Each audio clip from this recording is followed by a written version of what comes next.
Testing. Just making sure you can hear me.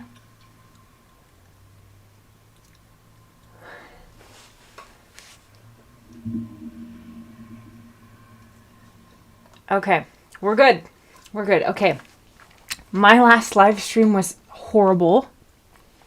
My internet connection was the absolute worst. So hopefully I'm directly connected to my internet now. And hopefully we'll be good to go. There is a little bit of a delay. But we're just going to go for it. Okay. Hi. So I've been working all day. I have a 4 pet portrait commission that I've been working on. So 4 dogs for a client's nursery. And I'm on number 4. We're so close. I'm almost done. So I'm planning number 4 and I'm hoping to get it done tonight. That might be a tall order, but I'm going to do my best. Let me show you what I've done so far. So I actually finished this one today. I'm really excited.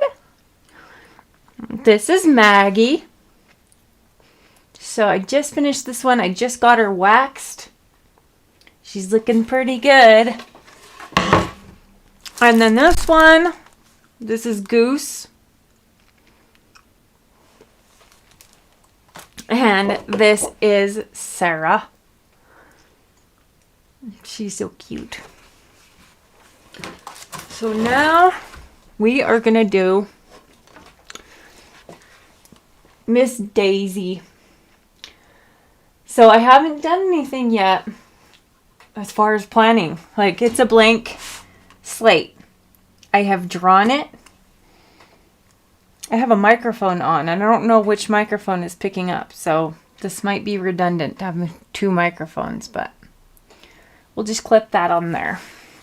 Okay, so here's Maggie. I have it sketched out. My paper has been stretched. I always stretch my paper properly for a commission.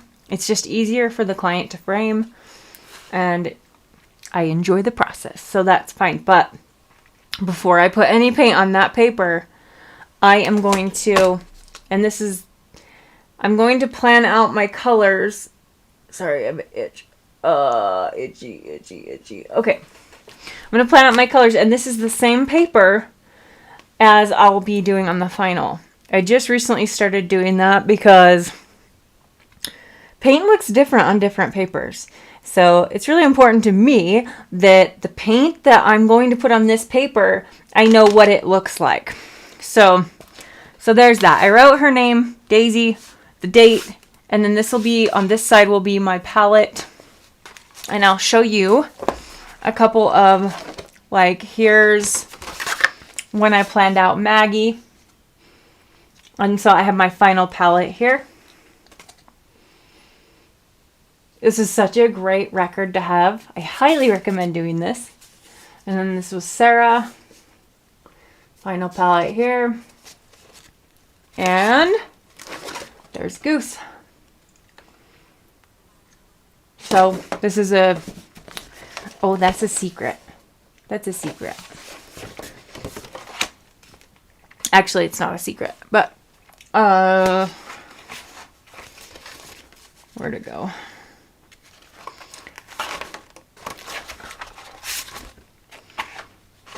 So you know how they say back to the drawing board? For me, this is the drawing board. I just made a video the other day on my channel, so if you want to see that, you can. But I just made a video about how I plan my pet portraits. But I figured it would be fun to do a live stream and take you along. Hi, Pepper. Pepper's, my daughter's here. She's saying hello. Barbara. Hi, Barbara Ann 51. So good for you guys to be here. Okay, it's killing me because it's so nice outside and I can see it out my window how nice it is. And Last week I was sick and we had other things going on, so I'm a little behind in my work. So sometimes we have to sacrifice. Okay. So let me put this down. Okay, as you all know, I have my own very special Daniel Smith dot card. This is my pet portrait palette right there. So these are the colors that have kept coming up over and over again in my pet portrait commission process. And so when I had the amazing opportunity to create a dot card and become a Daniel Smith brand ambassador, which was like a dream come true, they said I could pick 18 colors from a dot card. And so rather than picking my favorite Daniel Smith 18 colors, I decided, because that was too stressful, I decided to just pick my favorite pet portrait colors. However, I love to branch out. Daniel Smith has 266 colors for us to choose from, and it gets old, like picking the same colors all the time. So I've been trying to branch out. So that's where this comes in. So this is the entire dot cards from Daniel Smith. I cut them up into these strips of 12 and put them on a little ring. Same thing as I did here. So I bought a little ring binding kit, which has been the best 20 bucks I've ever spent. And so I have the yellows, and then we move into the oranges, then we move into the reds, and so on and so forth. You get it. So this is so nice when I'm planning a pet portrait. All right, so let's look at Miss Daisy here. All right, I'm going to use a paintbrush as a pointer. So the first thing I always do is the eyes. And so I am going to go like this, make the, whoop, that is not what I meant to do. We're going to get the dropper tool out. And what this does is it helps me to create a palette. Do I always do this? No. But it has been something I've been doing lately. So I'm going to title this Daisy, and the date, 9/23. And then I'll drop that brown eye color in there. That's probably going to be burnt umber. It usually is. And then I already know that I use either Payne's Gray or neutral tint for the black parts of the eyes. Neutral tint's my go-to. But I want to make sure, because sometimes the temperature of the black is cool, a cool color, like this one. Look, we're looking at like Sodalite Genuine maybe. So that is on my dot card as well. Now, black dogs can be tricky. They really can, but you need to realize we're not dealing with just flat, boring black. We're dealing with all these nuances. So as I put the dropper tool on the lightest part of the black, we can see that it's in the blue range. And you can change the temperature. You don't have to stick with the temperature, but you do need to remember your values. So I'm going to add that color. So that was the eyes. You just tap it. So if you want to figure out how to use, this is Procreate, by the way. This is totally extra. I'm so extra. I just have like my systems that I use that serve me. And so why change it if it's working, right? So this is what works for me. Other people, they just want to paint. They don't want to deal with this. I'm a planner. It's fine. It is what it is. So I already know kind of that I want to do, when I do a black dog, I usually use Payne's Gray, Sodalite Genuine, or a combination of like ultramarine and burnt umber. That's a really great way to make black. So it just depends on your temperature, meaning is this leaning warm or is it leaning cool, and what do I want it to be? So I can actually edit this if I wanted to. I could edit the color balance. You know, there's all kinds of things I could do. I'm going to cancel that out. I'm going to just leave this alone though for Miss Daisy. So as I'm doing this process, I always have, and sorry if I'm scattered, like I said, I've been working all day long. And I'm a little bit burnt out maybe. Most likely. Okay, so I said for the eyes, burnt umber. I'm going to test that. I already know I want to use burnt umber. It's such a great go-to color. I can use transparent brown oxide, which is a little bit more of a, I feel like it has a little more oomph to it than just burnt umber. And the granulation is also really fun. Do you see the difference in those? Let me zoom in a little bit. Okay. Burnt umber, transparent brown oxide. This one has a little more redness to it. And the granulation is chunkier. So it just depends on what I'm going for. But these eyes are so dark. They're almost like Van Dyke Brown Dark.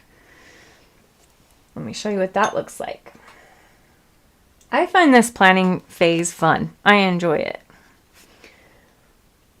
This would drive some artists crazy. A lot of artists, they just want to paint. They don't want to mess around with planning. But this is for me and whoever else is interested. So there is Van Dyke Brown, and it's pretty dark. Now, if you want to darken burnt umber, you can add some Payne's Gray or some ultramarine blue if you want to tone it down and darken it.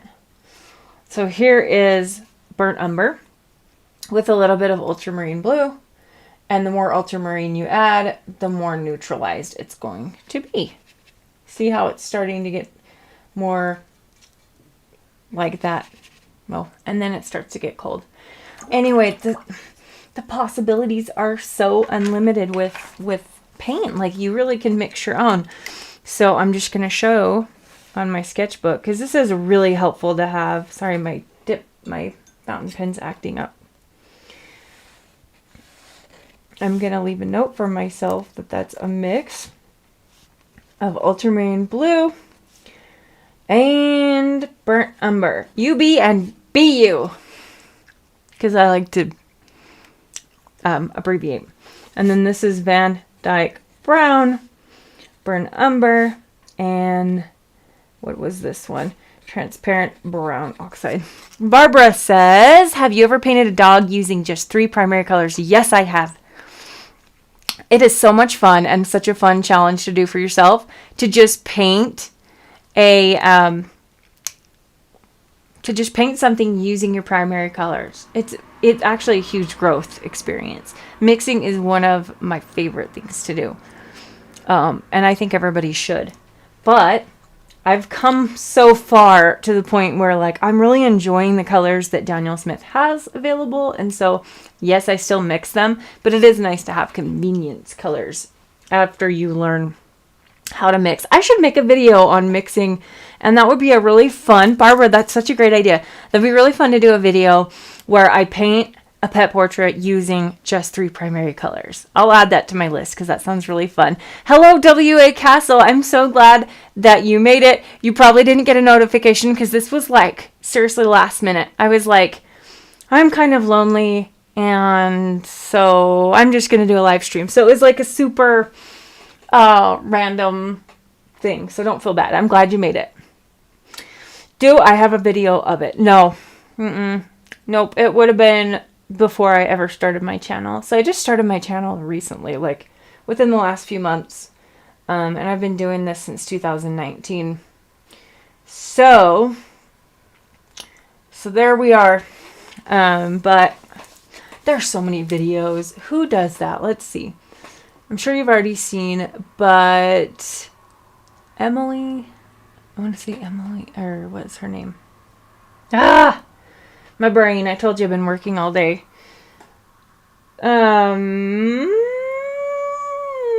Anyway, I'm not going to keep trying to make the wheels turn in my brain. But yeah, there's so many YouTubers out there who do have videos like that.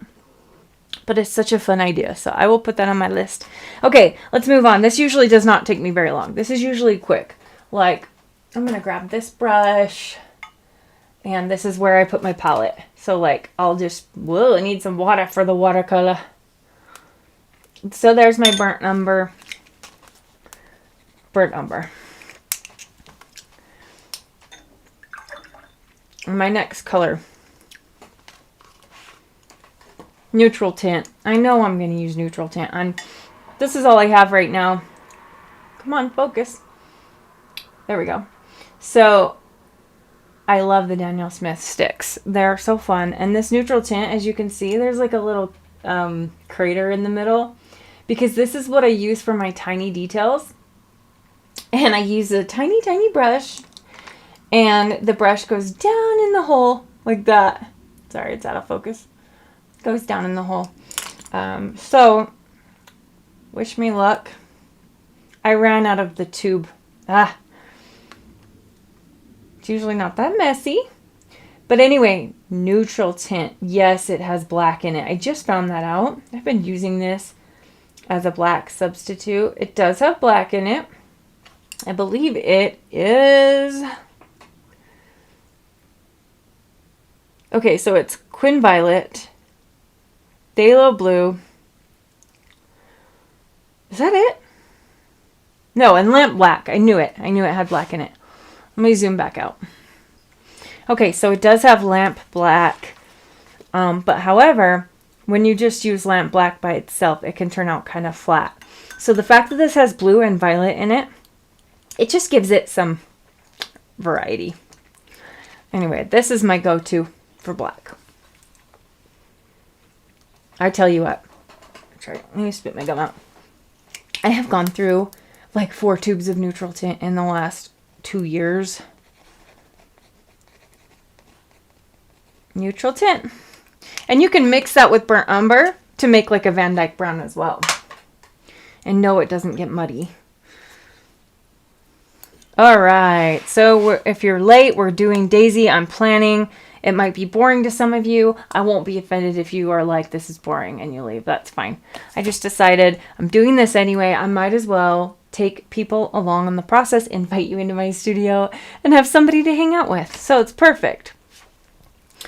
Let's clean that up. Okay. I have painted 2 whole dogs today. Can you guys believe that? 2 whole dogs. I'm going crazy. All right. I really think that these 2 colors could work for most of this painting. It really could. But I want to pick a color for these blonde bits. And so I'm going to add that to my little palette I've got going over here. I don't like yellow ochre, and I usually use transparent yellow oxide, but I kind of have strayed away from it a little bit lately because it's almost too mustardy. Do you see that?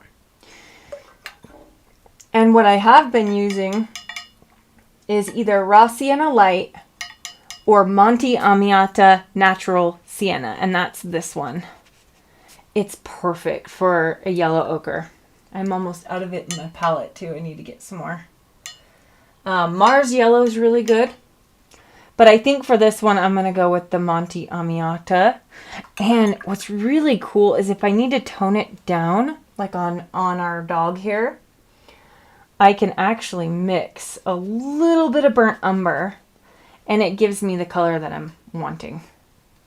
And then as you add water, you get into those lighter tones. Because Daisy has some pretty blonde hair going on. So for blonde hair, I usually do a mixture of a yellow ochre type color, and a little bit of burnt umber. So that's what I'll use for this one. So I've got my Monte Amiata Natural Sienna, and the abbreviation for that is MANS, which makes me laugh. Okay. So there's our 3 colors, and I will need like a pinkish color for, so the nose is going to be neutral tint and burnt umber mixture. And then the ears, let's pick out a color for that. I already kind of know what I'm going to use, because I already have colors on my dot card that are so perfect for pink areas. So these are my 3 pinks for dogs and cats and any other animal horse noses that are pink. So Potter's Pink, Minnesota Pipestone, and Piemontite Genuine. Those are my pinks. And then also Quin Red. I can mix Quin Red and Nickel Azo Yellow and get like a really nice like peachy color. So I know I said I was going to stray. I'm like totally all over the place. I said I was gonna like maybe pick something different from this, but I didn't really end up doing that. So I digress. For the pinks of the ears, I really think that Potter's Pink is going to be perfect. And that would have been a great pun if this was a cat, but it's not. So there you have it. And then, like, obviously if you water that down, that becomes like the perfect ear, inside ear color. I love it. I love it. So that will be my fourth and I think final color. Once in a while, I will randomly have to add another color. So the planning stage isn't perfect, but it's really helpful to have this. And also as a record to look back on. And I do plan on making a watercolor pet portrait book. I'm really excited about that. I would be self-publishing unless some editor out there wants to, or some, not editor. Yes, I will need an editor. But if some like book publisher out there would like to help me with this, because I really want to do, I want to do a book on watercolor pet portraits and include my dot card with every purchase, like Tom Shepard just did a watercolor animals. He did a watercolor birds maybe book. Yeah, watercolor birds. And included his Daniel Smith dot card in it, which is super cool. So that's my plan, my grand plan. I have a lot of plans, but we'll see how much time and stamina I have for them all. Okay, here is my palette, and I'm ready to paint. I'm so ready to paint. This one's pretty simple. Really is.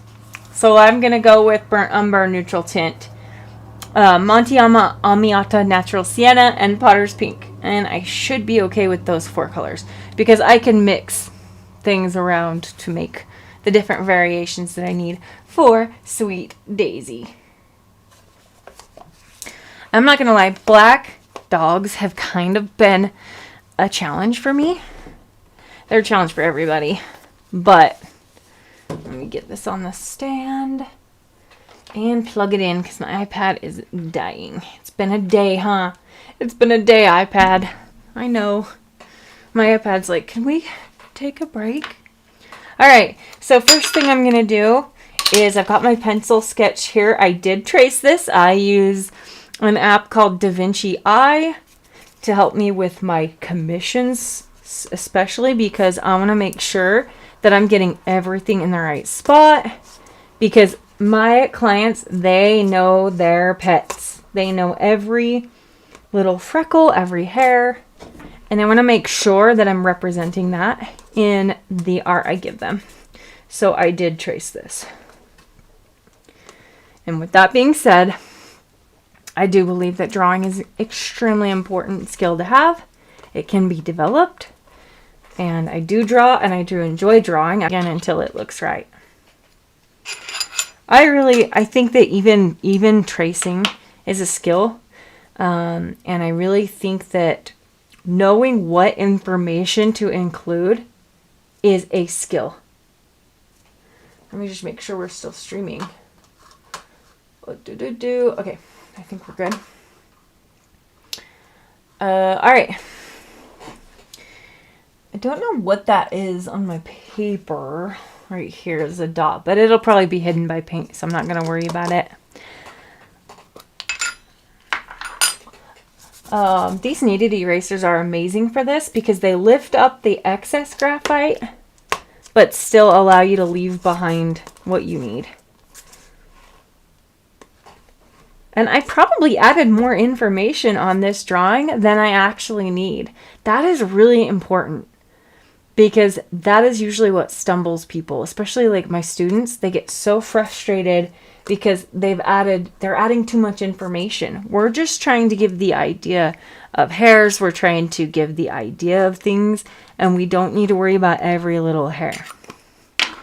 Okay, step 1, eyes. I always start with the eyes. This was just going to be a planning video, but why not just bring you along? I'm hoping to get this done tonight. So let's paint. All right, I'm not doing wet on wet. I'm going to go right in on the left eye. I always start with the left eye because if I start with the right, I end up dragging my hand through the paint. I'm avoiding the eye highlights. I don't use masking fluid. I used to, but I've gotten good at avoiding the highlights. And if there's white hairs, I just use an opaque white medium. I have no problem doing that.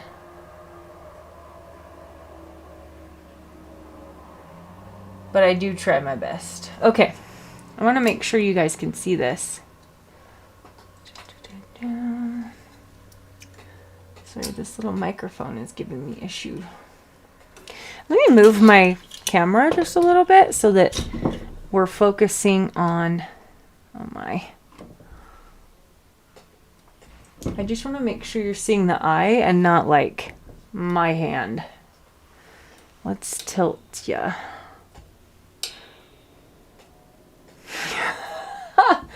Okay. That's not working. Oh, the joy of live streaming where you get to see my blunders. It's fine. We'll figure it out. Okay, that's perfect. Okay, so I've laid down some paint. I did wet on dry. Is there any other... I'm sorry about the microphone bumping thing. That's annoying. I'm sorry. I actually had somebody comment on one of my live stream videos, and it made me laugh so hard. I had accidentally hit the microphone, and the comment was, and I'm sorry if you're watching and it was you, your comment made me laugh. It was not constructive criticism in any way. I would have appreciated it. But the comment was, there's a reason there's an edit button. Thanks for the headache. So, yeah, you're welcome. I don't edit live streams. I'm sorry. I got other stuff to do. It was free. You paid nothing for it. So, anyway, good times. I just bought this brush yesterday at Hobby Lobby. This is a Master's Touch short handle, which I adore. It is a size 4 round, and the reason I got it is I have been using my trusty old POLINA Bright brushes lately. I usually use my Silver Black Velvets, and these are actually quite different. They're stiffer. They're a stiffer brush. They are a cruelty-free brush. Yes, Barbara. Some people are just rude, and you know what? It's not... I just chalk it up to they've got something going on in their life, and they're unhappy, and I just wish them joy and move on. But I'm like, if you're going to give me criticism, at least make it constructive so I can, you know, fix it, right? You're right, Pepper, Reba girl. How rude. It is rude. But that's just, like I said, I'm not gonna worry about it. So anyway, I bought these back when they first came out, 2021, I want to say. These are the POLINA Bright Quill. She now has mop brushes too. And I guess I was supposed to get a liner brush with these, and I didn't. But anyway, as you can see, I've used the heck out of these. I need a new one of this size. 0, I've used the most. But they're pretty big. And I needed something that was stiff and similar, but a little bit smaller. And so I bought this stiff one at Hobby Lobby because it's like the perfect next size. But it does not hold water at all. But I'm using it. It's fine. For $4, I can't complain. These were a lot more pricey than that. So, I just applied to be like an ambassador for POLINA Bright, so we'll see what happens. But yeah, because I already am using the brushes, I figured I might as well be an ambassador. I actually really enjoy these brushes. But like I said, they're like night and day different from my soft Silver Black Velvets. Aw, thank you, Reba girl. I deserve 1,000. I'm so close. I'm so close to 1,000 subs. Thank you. And I'm doing a giveaway as soon as we hit 1,000, I'm doing a giveaway. So stay tuned for that. I'm excited about it. All right. So we've got one eye. We've got the iris done. Let me get that to focus. So the iris is pretty good. It's a little blotchy. I try not to mess with the paint too much once I put it down. And then now that I've got the brown down, I can go ahead and add my neutral tint. Excuse me. This is the brush that I use for the tiny parts of the eyes. This is my silver black velvet. I just can't be without my tiny brushes for eyes. All right, we have to avoid that little exclamation point highlight in the middle. It looks like an exclamation point, doesn't it? By the way, Reba Girl is my 13-year-old daughter. She is amazing. She's a YouTuber as well. She has a YouTube channel where she does gaming. And she makes really fun shorts of her dog and like bracelets and stuff. But she's not going to show her face because, you know, safety and all that. But Stippa. She's so fun. I love her. Love you, Pepper. Okay, so I've done the pupil. It does look like an exclamation point, huh? That's so funny. And once again, I'm avoiding the highlights. Highlights are so important. Getting the highlights right are vital.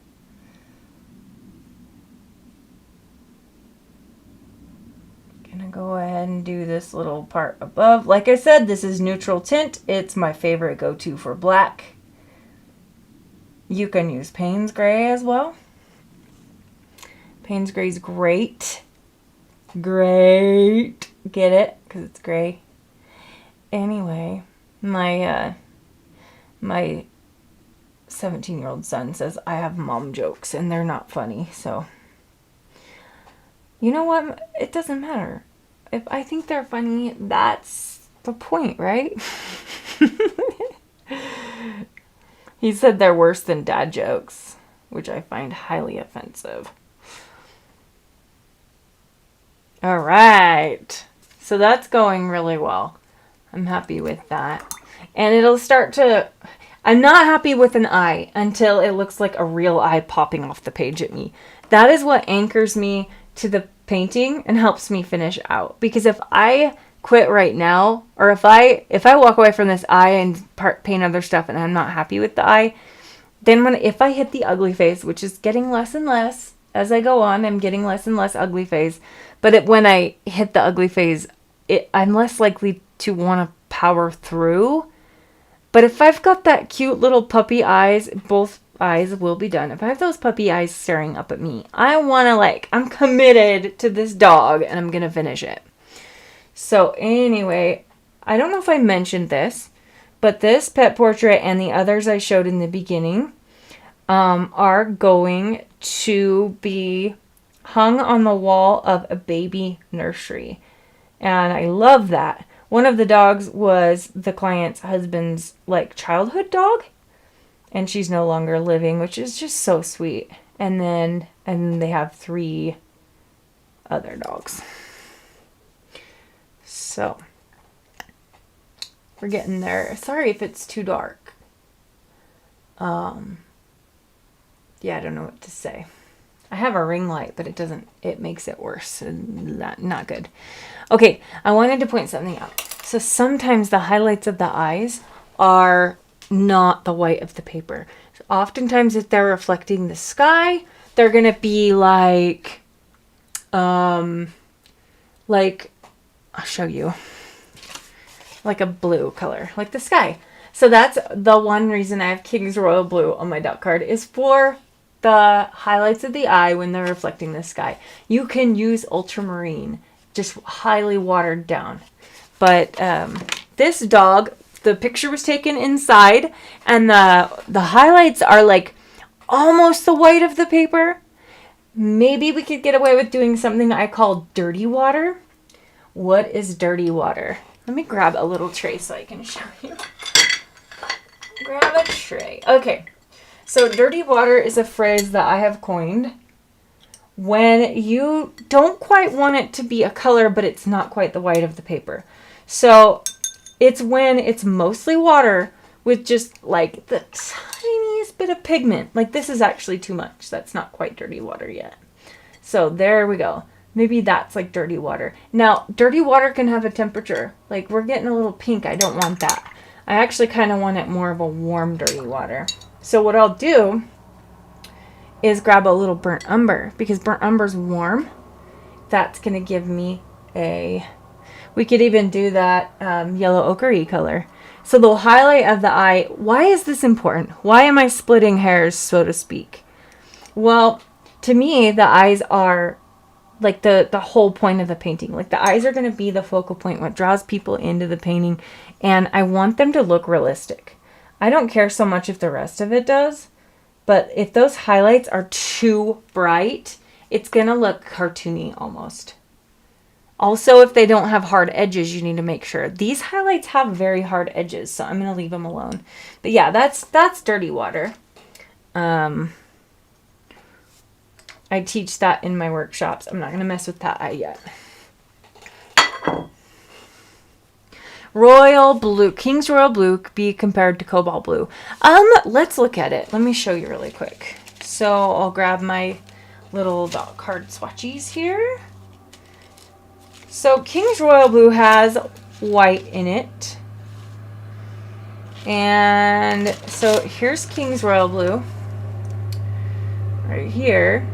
So it actually leans like more lavendery. Cobalt. Sorry, I wish I could show you these separately. Cobalt is here. So cobalt is a little more, you can see the King's Royal blue right there peeking above. And then the cobalt. And then, see, here's lavender. So I would say King's Royal blue is like an in-between, between like a cobalt blue and a lavender. So you could totally get away with cobalt blue. Totally. Yes, I know I'm glitching. It happens. I don't know what else to say. So let me show you.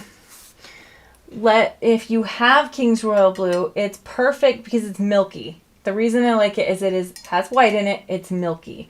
So when you need that milky blue for the eye highlights, it's perfect, right? And then let's say you've got ultramarine. So there's ultramarine, but let's water it down. We can achieve the same effect with ultramarine watered way down. Like way down. Like dirty water ultramarine. Really, we can. And so anytime I'm teaching a class and people don't have King's Royal blue, we just use ultramarine, but cobalt would be just fine. It really would. I think I have some right here. Where's me cobalt? Cerulean blue, chromium would be another alternative. But I have cobalt, I believe, right here somewhere. You gotta see. This is crazy. If you haven't seen my paint trays, you are in for something. Let me just zoom out. This is the fun of live streams, is I go off on like 1,000 tangents. So this is one of 2 trays of paint. And okay, here's cobalt. I have a map in my studio that shows. So there's cobalt. Let's add some. Wow, you're out of frame. Oh my goodness. Cobalt. King's Royal. My water is so dirty, so if this looks weird, that's why. And ultramarine. So yeah, I don't know if that helps, but you can see that King's Royal blue, it is milky, and then it is a little bit like, I don't know, this cobalt is such a good like medium blue. But yeah, there you have it. All right. Everybody has to stop distracting me now. Because, yeah. All right. Meanwhile, back at the ranch, as my 8th grade science teacher used to say, We are back looking at Miss Daisy, and she's got an eyeball. I'm not in love with it, like, but I will say the reference photo matters. And this reference photo it's pretty good, but the eyes are pretty basic. And so I'm actually going to darken the brown just a little bit. So that's burnt umber. That actually helped a lot. All right. And then I'm going to do the same thing with the other eye. Now, even though I just did two eyes, they're going to be different. They're not going to be the same because you're dealing with shadowing. And so often one eye will be darker than another or lighter than another. And so that's why you just need to know kind of what you're doing. So I'm going in on dry, and then I'll feather it out. I'll use a clean brush. I'm avoiding the iris, or not the iris, I'm avoiding the pupil. And the only reason I'm avoiding the pupil, I could just paint over it. But here's the problem. If I lose where that is, if I paint over it, I'm not going to be able to see my lines. And so I like to avoid it. Barbara, I am not. I am using 140 pound. And this is my favorite paper. I have it properly stretched to a board with gummed paper tape. And it is the Fabriano Artistico Soft Press. And I haven't tried the 300 pound because it's like double the price. And I don't mind stretching my paper because I really enjoy the outcome. So, hello, Jordy. Yeah. Also, I had so many students ask if they could just buy a piece of this paper from me that it's now on my website. So you can go to ashleyhawkswatercolor.com and you can buy, like, I have different sizes of samples of this paper, and my dot card comes free with it. So, like, if you order the paper, you're going to get a little package. Let's see here. You're going to get a little package with some stickers and just some goodies with my dot card in it. So, and you can also just order this and pay $5 for shipping if you just want my dot card. But you guys, this paper is a unicorn. Like, I've never found a texture like it. And I mean, I make my own sketchbooks out of it. I do have a video on stretching, Barbara. I do. Yeah, just go on over to my channel. It's like one of my first videos. It's pretty bad. Like, it's like my first video. So, forgive me. I need to make a new everything. Like, all my old videos, I'm like, I guess that's a good sign that I'm cringing, because then I'm like, okay, I'm growing. If I'm cringing at something I did a few months ago, that means that I've grown, hopefully. But yes, I do have a video on stretching. I love stretching paper. It's like an art in and of itself. But yeah, Barbara, if you want to try this paper, seriously, the only way to buy it is in like sheets of 10. And I pay $75. I buy it on Jerry's Artorama. I pay $75 and I get 10 sheets of it, like the big 22 by 30 full sheets, and I get 4 imperial sheets out of that. So I get 4 11 by 15s out of one sheet. But like I said, a lot of people just want to try it. They don't want to have to invest in 10 sheets. So yeah, you can go on over. I think my cheapest one is like $6, including shipping. So pay $6 and you can try the paper. You get 2 5x7 sheets. So anyway, moving on. I love it. And I've had so many people order it that I had to restock it recently. Like, it's an amazing paper. And I tried to become an affiliate for Jerry's because I'm like, God, I am selling paper for you people. But I don't know. Becoming an affiliate can be a job in and of itself. So I'm not worried about it. Maybe someday they'll go, hey, thanks for selling lots of paper. And maybe Fabriano will go, oh, look, lots of people are buying this now. We should make it more available. But yeah, I make my own sketchbooks out of it because I love it so much. And I am planning a video on how to make sketchbooks. It's just going to be like a lot of a lot of work. Yeah. Again, avoiding the highlights. And the nice part is on this eye, we've got this whole black section here. You know what? I can put the reference photo up on the screen. I tell you what, before I became a YouTuber, that was one thing that I used to say is like, I wish that artists on YouTube would show the reference photo, because they can sit and show what they're doing all day long, but if I don't know why they're doing what they're doing and I can't see the reference photo, it doesn't really click for me. That's just how my brain works. So I've always tried to make sure to have the reference photo up on the screen. So let me take a second and do that. Takes 1 second. So let us add reference photo. 1 second meaning like a whole minute maybe. And then we're gonna grab this picture.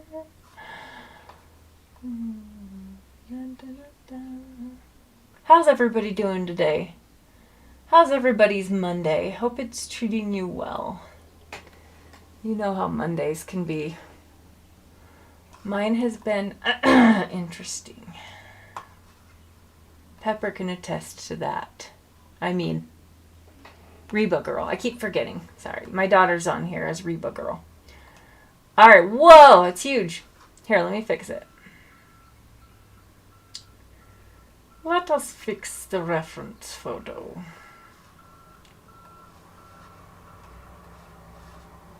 Alright. I'll just leave her there in the corner. Tell me if I'm off screen or something. So this is Daisy. She is a dog I'm doing for a client, and they ordered 4 pet portraits for a nursery, a baby nursery, of course. What other kind of nursery is there other than like plants? And I'm pretty sure she's not putting pet portraits in a plant nursery. That would be silly. But hey, plants need love too. In fact, I was just talking to my studio plant, Fernie, and telling Fernie what a good plant he is. It's a boy. I just opened the window for my fern, and the breeze was blowing his little tendrils, and he's so happy. Okay. I want to just add this little, like, so eyes have so many little nuances. Oftentimes they'll have like a darker brown around not the iris, around the pupil, and then a darker brown around the edge that almost looks black. So I always try to make sure to do that, because that's really important if I want it to look realistic. Because eyes are round, and you need to give the impression of roundness by adding like shadows in their proper places. And once this starts looking realistic for me, like eye shining looks realistic, I'm like, okay, I've achieved something here. All right, it's time for me to dry it.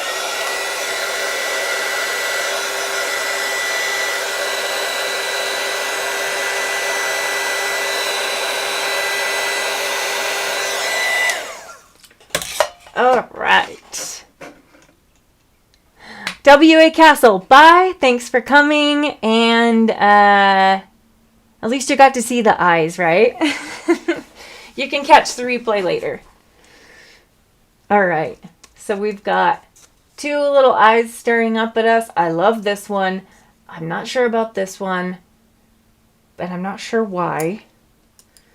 Let me look at my reference again. Sometimes that helps to just look at the reference and I can see, what is it? What is it? What is bugging me about this eye? And often it's something simple. Like the depth, I just don't have enough depth or something. And depth is achieved when you've got your darkest darks and your lightest lights. I think it's the highlights that are bugging me. They feel too stark. I don't know.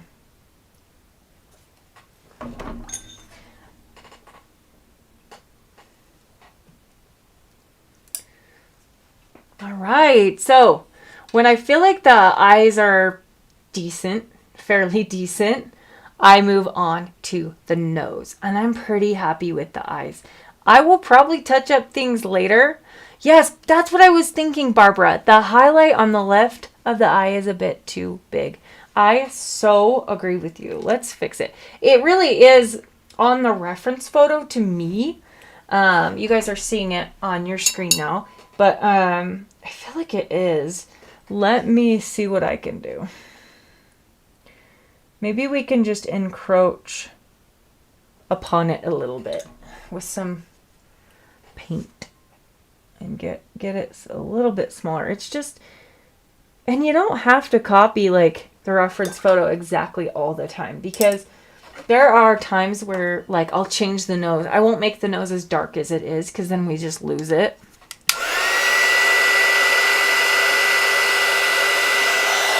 All right, maybe that's a little bit better. Maybe. But yeah, sometimes if I just come back to it later, I will like see what it is, or take a picture of it with your phone and look at it. For some reason, looking at it through your phone, it's like, yeah, Barbara, I am surprised since you're looking at it on your phone. That is a good eye. Okay. Yeah, get it? Because it's an eye and you have a good eye. Anyway, let's see what I can do with this. So actually, I am shocked. I am shocked about these brushes. Now, this one is a size 0 quill, which is, I would say, equivalent to an 8 round. But here's the deal. These Polina Bright brushes, the tip is so pointy. But this one has been through a lot. Sorry, I had it off screen behind the reference photo. The tip gets really sharp. Look how tiny that is. So I'm over here like trying to use this, which, yeah, the tip is really tiny on that one. But like even this one, I'm still getting like such a fine tip on this one. I just need a new one. They ship from, I believe, Australia. And so they take a while to come and they're a little bit pricey.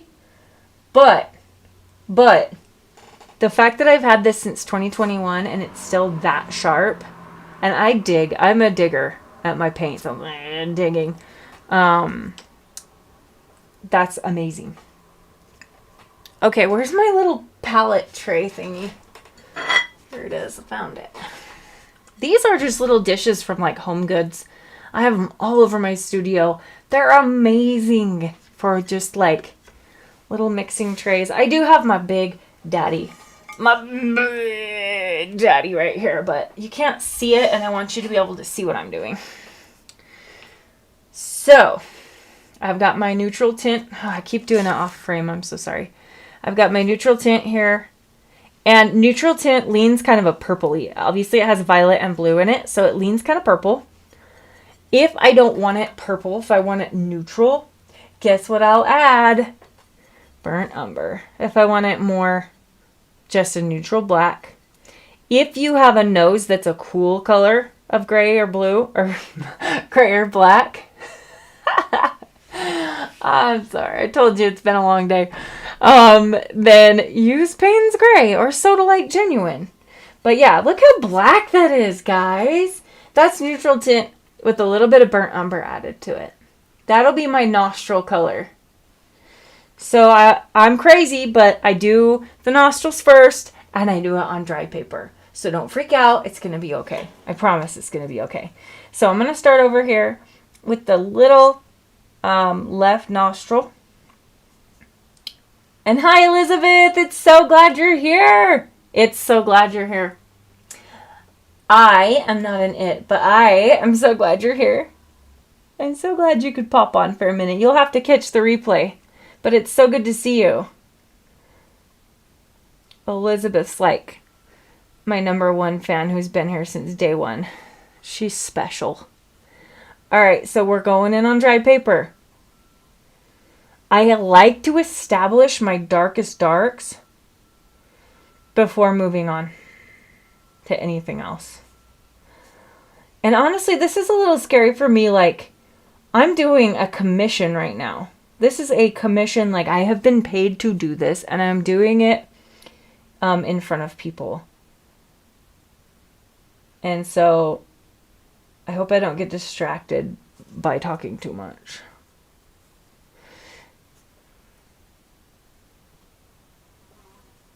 Sometimes the bottom of the nose is the blackest part. All right. Now I'm going to take a clean, damp brush. This brush is clean. It does not have paint in it. And I'm going to start like feathering that paint out a little bit and softening. You want to watch out for your highlights. Nose highlights aren't always the white of the paper, like we've talked about. Often they're just like a gray color. You probably can't hear it, but my dog is snoring under my desk. She's getting up there in years. She is a 9-year-old schnauzer. And she's been snoring and wheezing and all the fun things that come with age. And now the whole thing is wet. So now I am doing wet on wet.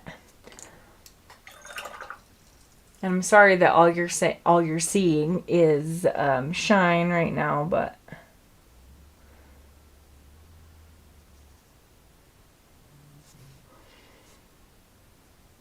and I'm just constantly glancing at my reference to make sure I'm getting it right. Now here's the key. Your brain is trying so hard to help you, but it often isn't helpful. Your brain's going to say, oh, that's a nostril. Nostrils are round, and you need a line down the middle, and yada, yada, yada. But here's the deal. Your brain doesn't know. Your brain doesn't know. You have to just look at shapes.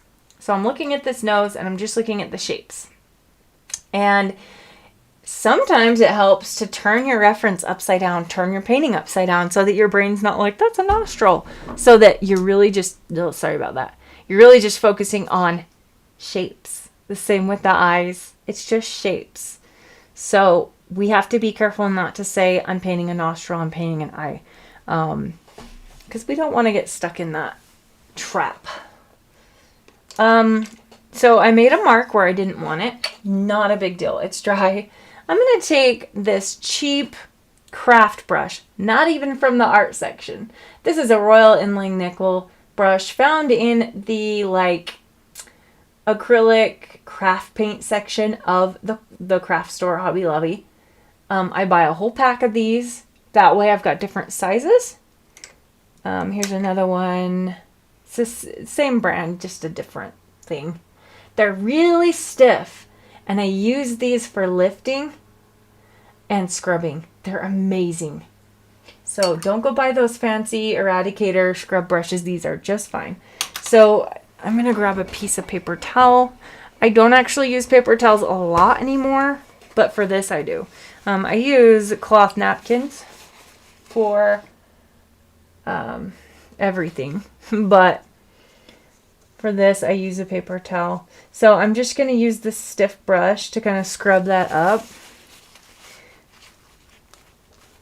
So you just scrub, scrub, scrub, damp brush, dry paper, and depending on the color and its stainability, you should be able to lift it. And the paper too. Sometimes if you're using cheap paper, it'll kind of like do something weird to the paper. So this paper's amazing. I can scrub till the cows come home. Every time I say that, I think of, what's that movie? Open Season, where the lady's like, some people can just talk, talk, talk till the cows come home. What does that mean, Bob, till the cows come home? Where have they been? I wonder the same question. Okay. So that's fine if I'm still seeing a little shadow of thing right here, because that is the shadowy area on the muzzle anyway. So it's fine. We're not going to see it. So I've got my first layer on the nose done. I'm going to go ahead and dry it quicker because it's taking a minute.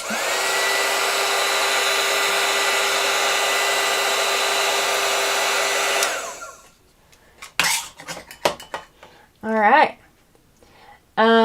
I'll darken it just a little bit more. Probably one more layer ought to do it. And we'll use our size 1 POLINA bright brush. Not sponsored, wish it was.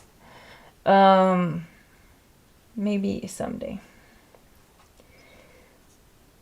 So I'm just gonna, okay.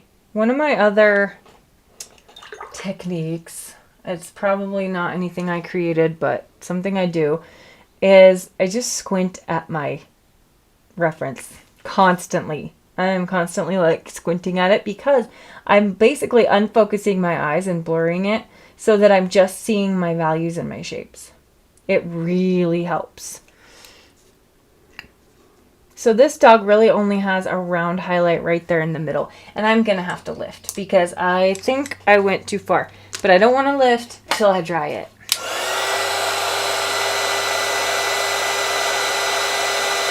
Okay. I'm going to use a little bit of a smaller brush for this one. You can use round brushes for lifting. They also have round.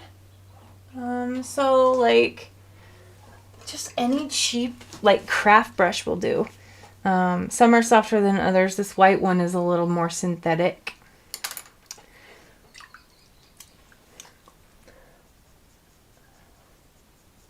So you just get it damp. And you just scrub a little bit. Now the highlight is more off to the left. And then you take your paper towel. And there you go. It's a little bit lighter. And you can keep going. You can do however much you want. Just keep cleaning your brush off so that you're not putting down the paint you just lifted. And like I said, some paints lift easier than others. Now, if you can't get something to lift that you want to have lifted, because it happens, you can use, it's up to you.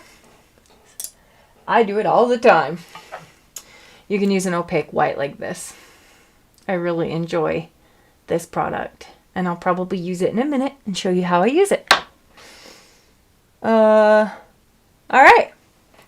So I don't want to keep going too much on the nose because I'm going to start losing depth, but I am going to lift that little highlight a little more. Oh, that lifted beautifully. Beautiful. beautiful. Did you guys see that? Like, you probably saw me do that and I didn't even know I did it. Like, it's fine. I'm just trying to demonstrate lifting techniques. I did it on purpose. Right. Oh my word. If you make a mark on the white of the paper and you don't want to do that, and you can't lift it, because it happens. Trust me, it happens. You can use some Daniel Smith watercolor ground in titanium white to paint over it. I have done it, I can't tell you how many times. One time, I messed up on an entire painting. I was just doing it for a demo, but I added a background. I regret it every time. Every time I add a background, I regret it. But I added a background to one of my pugs, and it was so ugly and so bad. And I was able to restore the entire white of the paper using watercolor ground. It's like watercolor paper in like liquid form, like paste, like a paste. So yeah, we might have to demonstrate that because it's not wanting to lift. It's fine. I just need to stop being so messy. It's kind of hard when like the camera's in my way a little bit when I'm like filming. Sometimes I can't see what I'm doing. So yeah. Okay. Thank you for being here, and How many of you are we right now? I don't even know if anybody's still. Sometimes, like, if the comments stop for a while, I'm like, is anybody even here? Or am I talking to nobody? Let's see. Usually it tells me my stats, but... Oh, 7. 7 of you are sticking it out with me. Awesome. I appreciate it. It's always fun to have friends while I'm painting. And you know what's funny? My brain wanted to do a line down the nose, but there really isn't one. Like, look at the reference. There's no line down the middle. This nose is such in shadow, but my brain, like, made up a line down the middle. Okay, like I said, I don't always want to get rid of everything. This nose is so dark, but I want to be careful not to get rid of all of the, what's the word? You guys, I'm so sorry. Details.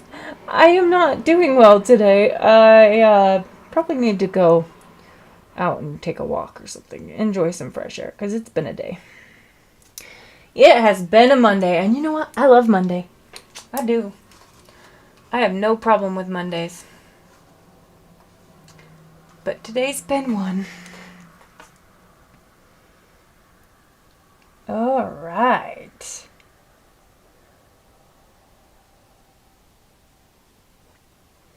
I think this will be my last layer, and we'll call it good for sweet little Daisy's nose.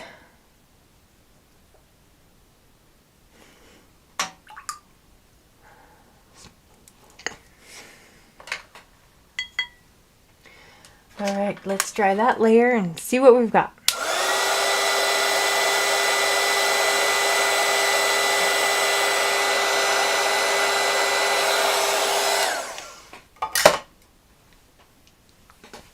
Okay, so I usually wait till the very, very, very end, but I want to show you this right now.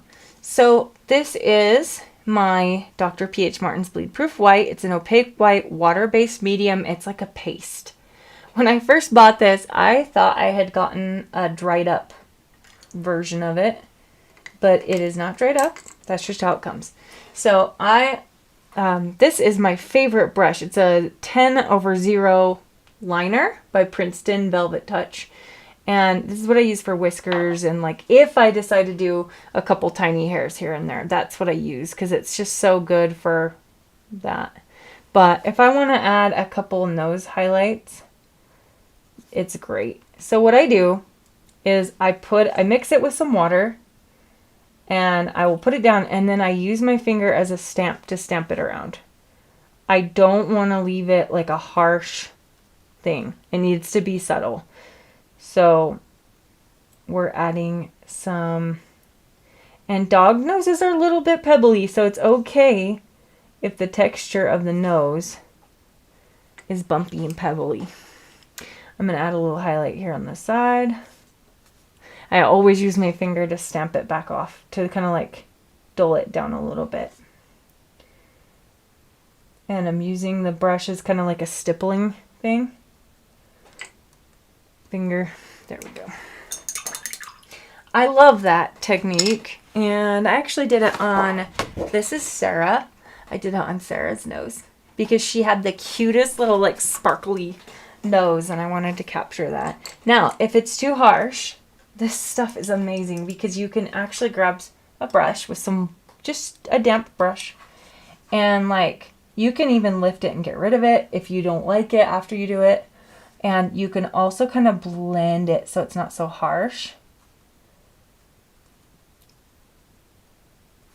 Because like I said, it's water-based, and so it can lift and it can become more subtle, like I said.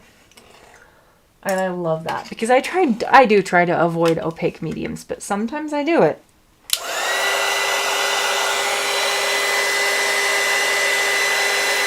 I mean, at the end of the day, it's your art. You get to decide what you do. And I don't know, there's a lot of people who are purists and they say absolutely not, no opaque mediums, that's cheating. But I hate to say this, it's art. You can do what you want. You have my permission to do what you want because it's yours. And if my clients like it and they're paying for it and they're happy with it, I'm a happy girl. Okay, one thing I wanted to do, I just noticed on the right eye, there's the cutest little tiniest subtle highlight on the edge here. Just right here. And it's so small that it would have been hard to avoid. And then also you can like use this to like round out any highlights that, add any that you missed, round any that you didn't do right, brighten any that need brightening. Oh, that brush is doing something weird. It's splitting on me. We'll add like a little light there. And this does really help. It really helps. Okay. All right. Barbara's hopping over to her iPad, probably to see it bigger, huh? The better to see you with, my dear. I need some water, sorry. Holy cow, we've been going for an hour and 11 minutes. Wow. Oh, whoa, whoa. Ugh, just dropping stuff over here.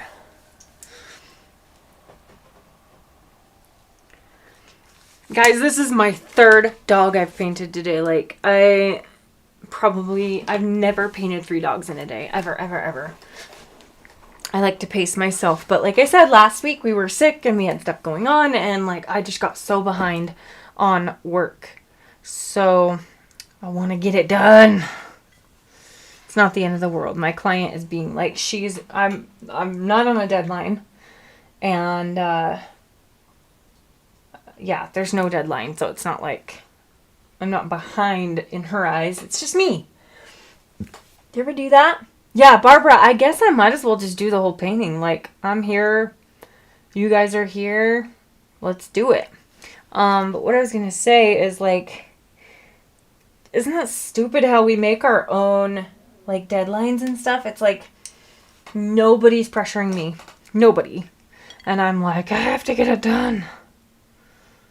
I just don't like feeling like I'm not getting caught up.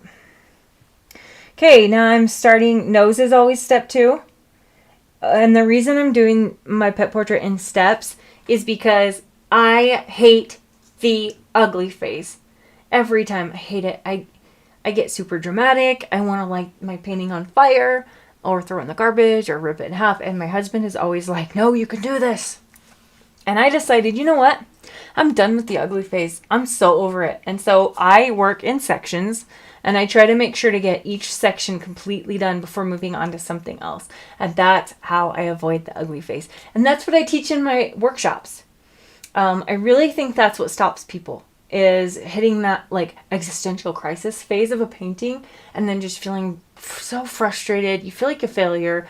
It's so stupid. We attach our worth sometimes, like we attach our worth to a painting and it's so silly. Okay, so I'm just doing the black of the mouth. And I'm just using this little Hobby Lobby brush. I'm actually quite impressed with this thing. $4, baby. And with the way that I like destroy the bristles of brushes, it almost makes more sense for me to buy the cheaper ones more often. But not really. I've had my silver black velvets for years. Since probably 2021. Ew, Belle, did you farted? Oh, you're so stinky. You're such a stinky girl. I've got my dog under my desk, and you can guess what she's doing. Okay. So I did... I've done it again. I have done it again. Oh my gosh. This is why you should pace yourself and not like try to force paintings all in one day, because you might make mistakes like me. So I work on dry paper quite often. I don't enjoy wet on wet. I don't have as much control. So what I'll do is I'll put paint down on dry paper and then I will take a clean damp brush and I'll just soften it. I'll blend it out, whatever I need to do. I really, really, really enjoyed working that way. And everybody has to do what works for them. This is what works for me. And I highly recommend trying both so that you know what works for you. Okay. I won't be offended if any of you need to leave, but I'm just going to keep going, I guess, till I decide I need a break.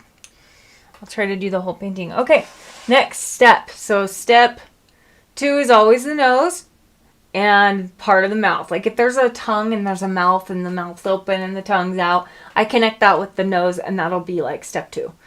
So the whole like nose and mouth thing. But the only thing I could say that I want to add right now is the little kind of like, I try not to do too many hairs. I don't do like straight up hairs, but I will do like the little hairs on the muzzle. So I did it on dry paper and I made hairs. And now it's really important to me that I soften them. And so I'm just going to dab a damp brush on those little hairs that I made. I don't want them hard. I don't like the look of trying to do too detailed of things. Hairs. You know what I mean, right? Things, hairs. But I'm just darkening that little muzzle area. Okay, I'm going to leave that alone now, and we're going to move on up to the ears. And just like I did with the eyes, I will start with the left ear. And I'm going to start with the lightest value. What's our lightest value on the ear? The pink. So I will start with my lighter value and then move on. Now for this, I'm going to probably use the Big Daddy because I don't want to be precious. I don't want to sit and mess around with trying to be perfect. The bigger the brush, the looser I am. So we decided on Potter's Pink. And I'll go ahead and put that on this tray so you guys can see the consistency. And this is a big brush. This is a size 3 quill. It is subtle. It's a little warmer than this. So since we have burnt umber on our palette already, I'm going to add some burnt umber to it because what that does is it just warms it up a little bit and tones it down. So I'm going to start with the darkest parts, working on dry paper. And this brush is huge. Let me just dab it on my towel to get rid of some water. There's too much water. So I did some dark parts first.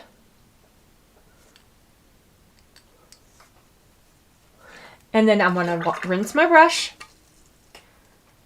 Man, this holds a lot of water, enough to baptize a cat. Okay, so now I'm going to take my clean, damp brush. And when I do this, I do have a little more water. Like you can see there, it's wet. And I'm going to spread that out. I'm going to start spreading that paint. And sometimes I have to scrub just a little bit, depending on if it's dried yet or not. I would say this pink is a little bit cooler than the actual pink of the ear, but it's not going to matter. It really isn't. And because the hairs that are going to be coming off the head are black, I can go all the way down there because those black hairs are going to cover. I want to go all the way to the edge, right here. Yeah, the pink of the ears is a little warmer. You can add a little bit of a yellow to it if you want. Let me see, let me test that. Always test it on another piece of paper if you're not sure. It's probably too yellow now. Let's test. That's fine. Like I said, I'm not super worried about the ears. I don't fuss too much with the ears. I don't try to do super detailed. I'm giving the idea of what we've got going on there. I'll even put droplets of water after I put paint down. And then I'll even...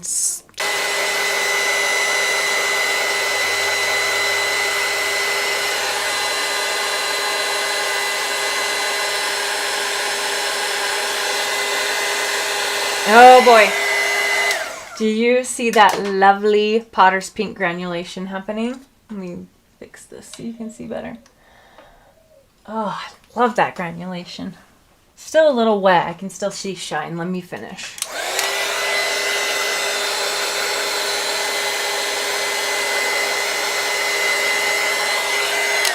Something I want to point out is if you use a heat tool too soon and you're trying to have granulation, you could potentially lose granulation by drying it too quickly because you're not allowing those pigments to settle into the grooves of the paper. So just make sure that you are aware of that. I would say, let me pull out my headphone thingy.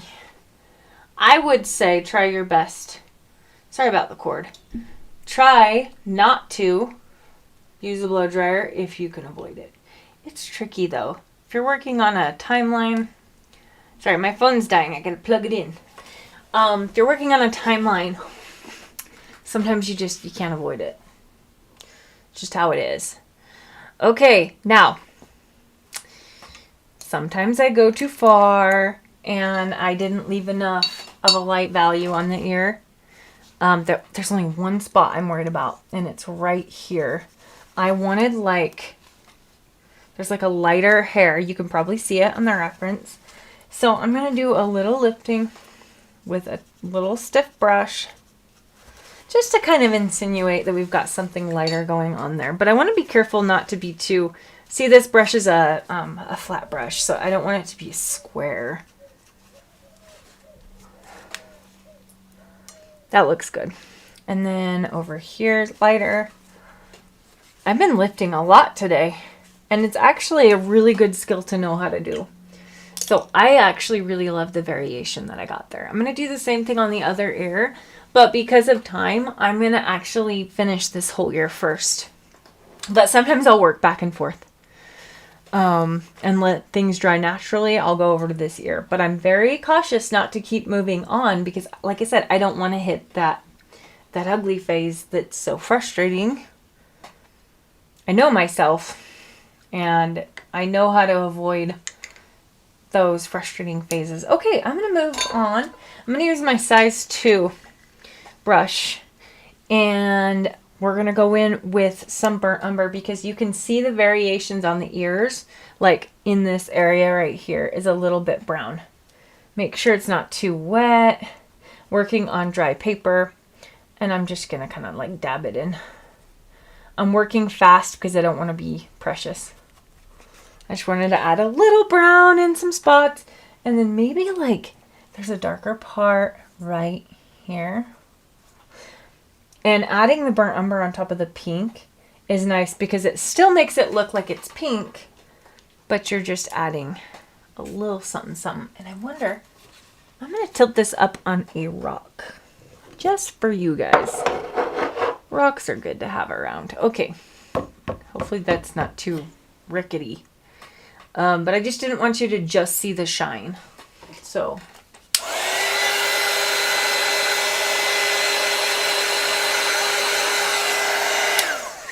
All right, thank you to 4 of you who are hanging in there. This is, we've been on for way longer than I was just going to go over my starting process. I like planning it out, but I have to work anyway, so you might as well be here with me. Okay, I've got my neutral tint. I'm just using straight neutral tint. This section right here is really dark. And so I'm just going on dry paper, and I'm just going to start layering that on anywhere where the black is.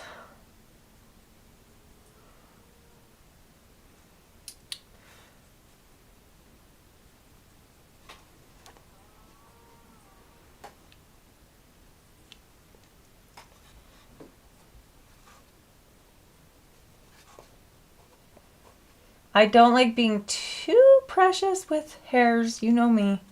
So I'm actually going to dab my finger on it a little bit to like mess it up. Oftentimes I'll paint and then mess it up on purpose. Okay, this whole edge is black. And I want variation. So I'm trying not to be too perfect about it.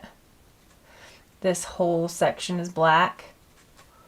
But it does have little bits of the pink kind of strewn about. I'm going to go blacker. I'm using my Daniel Smith watercolor stick in neutral tint on this still. Now, if you're doing like lines like this, you got to work fast, because what ends up happening is you can't soften things. If you like put it down and then you don't soften it quick enough, you're going to end up with hard lines. And the nice thing about these brushes is they're stiff enough that you can really soften things after it's been a while, which I love. I love that. Now I'm just dragging it down with a clean brush.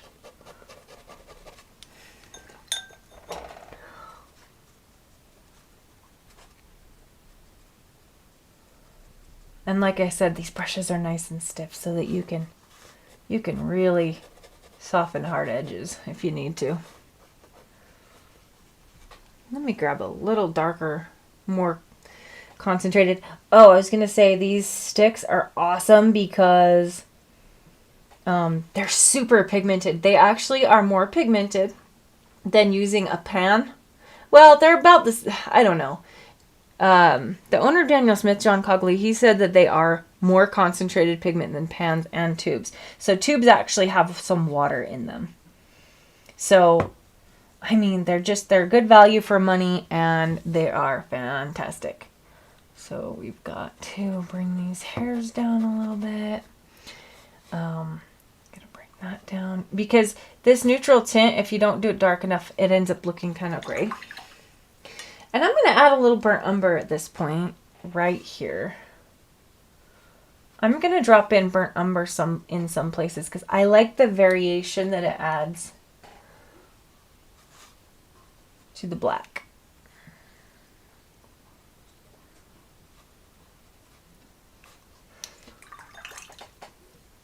Okay, and now I've got a clean brush, and I'm going to just soften some areas and let things bleed a little bit down. This is my favorite part, is the softening process. Letting things kind of play a little bit.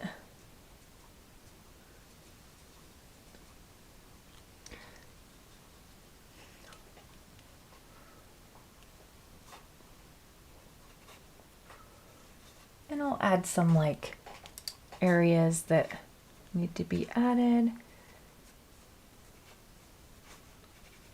That was burnt umber I added. And now I've got a clean brush again. I'm constantly dipping my brush back in my water and cleaning it so that I can soften. And then add a little...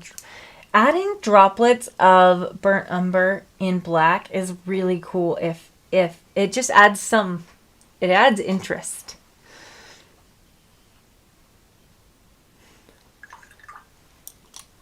All right, I dig it.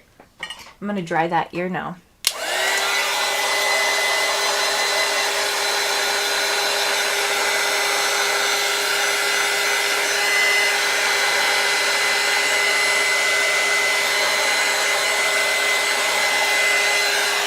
Okay, anywhere that I have hard lines, I want to be careful. I don't want to do too much of this.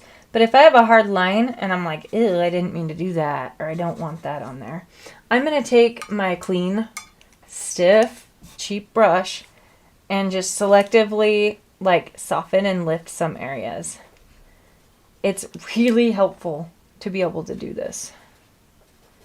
So invest in, and it's not an investment, trust me. Go down to your local craft store and buy some cheap craft brushes for this. They're great. I mean, you can buy the stiff eradicator brushes, but I actually find that those sometimes tear your paper. And so, yeah, I really enjoy these brushes. All right, how's it looking? Barbara likes the ear. She loves the ear. Thank you. That's great. And do you see how it's kind of just washy and fun? It's not like perfect. I'm sure I can add more layers as always. I will add another little bit right here because I feel like this needs to be brought down. Maybe like right here. And you always want to go the direction of the hairs if you're doing any hairs at all. Now I don't like I said, I don't like hard hairs. Hard hairs sounds funny. So I'll take my brush and kind of just mess it up. I'll do it with my finger too. I love lost and found edges. And I do like splatter, but I'm not ready for splatter, so I'm going to clean that off. Anywhere that I splatter on accident, I'll just clean it off. If you dab it quick enough, it's fine. So have your paper towel right there handy. And it's important that it's not the same cloth you're wiping your brushes on. It just needs to be something you have to the side like that, ready to go. For wiping my brushes on, I have just like a cloth napkin. It's pretty soaked. I've been using it for hours now and it's pretty soaked. But I have tons of them. So I can just grab another one.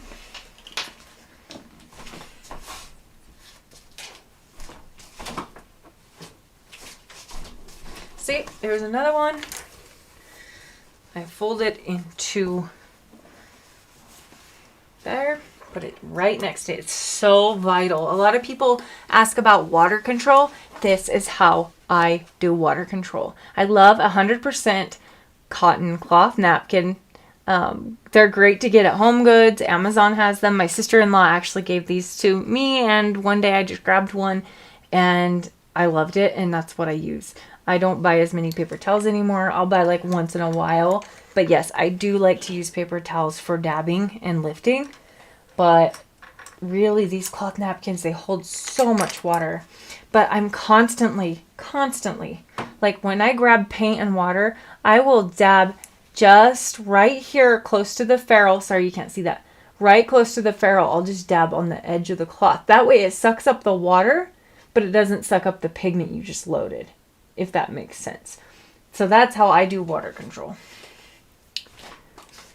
Okay, so the other ear is going to be the same. Same concept. It's got more shadow. If you look at the reference, it does have more shadowing. Because this side of the painting is in shadow and this side of it is in the light. So that's important to note. You always need to say, all right, where's the light coming from? That's very important.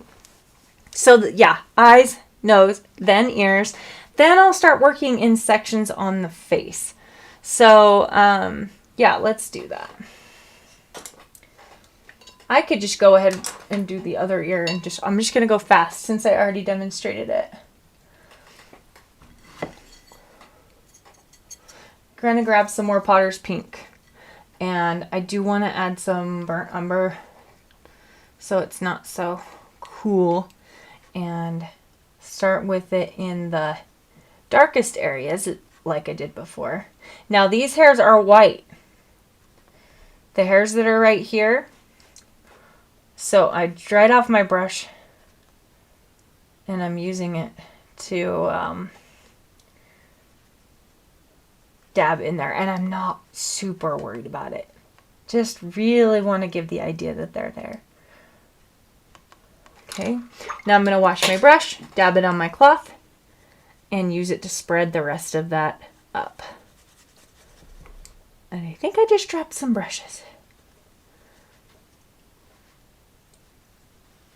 It's going to feel so good to have all these pet portraits done, and I can get them ready to hand over to my client. I'm so excited. And what's really cool is she's someone local. I very rarely get to do pet portraits for people who are local. So she lives about an hour away, and she lives by a bunch of friends and family, and so I get to deliver these by hand, which I'm super excited about. I want to demonstrate something really quick. You can lift while it's wet. So you just take a brush,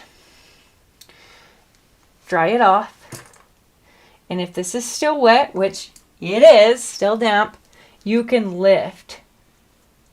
It's pretty dry. I'm going to have to add a little water. But yeah, do you see that? You can lift while it's dry, and you can lift while it's still wet, if you need to. I just thought that would be fun to demonstrate.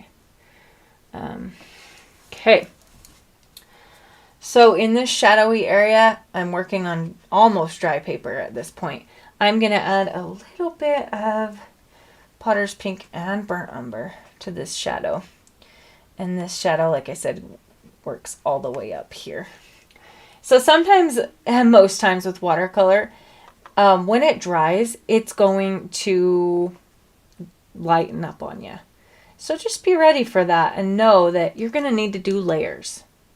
Unless you're working super pigmented, which can be kind of risky. So it just comes with experience, I think. All right here we've got some burnt umber. And up here we've got some burnt umber. I'm working on dry. Anytime I'm working on dry paper, I'm going to wet my brush. And I'm going to smooth it out. I don't want hard edges unless, like right here, we've got hairs or anything that does have a hard edge. So here's where you need to look at your reference photo and you need to say, is this a hard edge or is it a soft edge? And like I said, it's just going to come with time. Hi, Pepper. I see that you're back. Your dog is under my feet, sleeping right now. All right. Let me dry that, and then I'll add the black.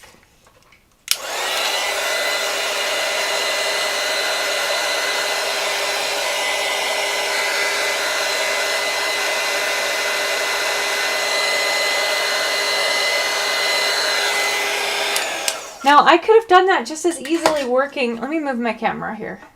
I could have done that just as easily working wet on wet. I just personally feel like I enjoy working on dry paper and I enjoy the control it gives me. And I love the look of like softening. Look at these variations I got right here. It's beautiful. That's what I'm going for. Okay, where is my stick? I have such a mess going on here. I lost my, oh, there it is. It's under the board. Lost my watercolor stick here. All right, can you see how that has a hole in the middle? It's getting ridiculous. It is a little bit trickier working with a large brush with these. Sorry, I keep reading that reference photos on the screen. So forgive me. Okay, now we have a highlight right here on the ear. So like between here and here, there's a highlight right there. So I'm gonna avoid it and I'll show you what I'll do. My dog's fluffing the carpet as she usually does. She thinks she can make the carpet softer by fluffing it up. It's not gonna happen ever, but she keeps trying.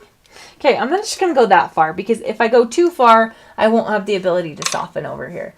Okay, so I'm going to clean my brush, dab it on my towel, and use this to drag this down because right here we have a highlight, but it's gray. And also, something I've been working on, like over here, is leaving little white bits of the paper. There's something about it, guys. There's something about it. I'm prone to want to just fill everything in perfectly. But the more that I try to leave white of the paper, the more I'm like loving it. So that's something you could try in your own practice, is challenge yourself to like leave a little more white. It's fun. It looks really cool. I've been seeing a lot of artists do that. And if you're trying to loosen up, which I'm always trying to loosen up, it's like my life goal. Is loosening. Why is it so hard to loosen up, guys? Why? It's like we didn't have a problem being loose when we were in kindergarten, but I guess at one point we were like, all right, time to color inside the lines, time to perfect this, which is great. But like, I am loving the loose watercolor look. And maybe it's just a vibe. It's just a thing right now. It's kind of, it's in, but I love it. Okay. All right, time to soften some stuff. Right here we've got where the white hairs start on the ear. Now, lost and found edges. Let's talk about lost and found edges. Do you see this edge here? It's hard, but I'm just going to selectively soften some areas. Going along here, picking and choosing where I soften. It's such a cool look. Now here we've got all these little black hairs. Look how pointy this brush is. This is a big old brush, and it's like, look at those tiny lines I'm achieving. It's amazing. Like I said, I bought these a couple years ago, and then I discovered silver black velvet, and I just... Okay, you've got to move. This has got to move. Just a soap dish, by the way. Just a wooden soap dish. I love these for putting my brushes in. I love, love, love looking for things like for watercolor or for my studio that are for other purposes. They're just really fun. Okay, got my brush cleaned off. Let me add a little more dark up here. Oh, and I love dropping in paint when it's a little bit wet. So I do both wet on wet and wet on dry. Like, I do both. Alright, we've got to soften some stuff before it gets too... If you can't soften... Let's say you make a line like here. You can't soften it. What you can do is just get it wet. That one's easy to soften. But just get it wet and then drop in a little bit more just here and there along the water edge. And that will give you the look that you're softening it. Okay, this black comes all the way down to here.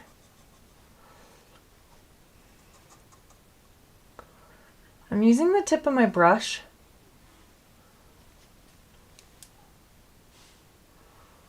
And because this is got little hairs, I don't know if you can see it on the screen, but it has little hairs.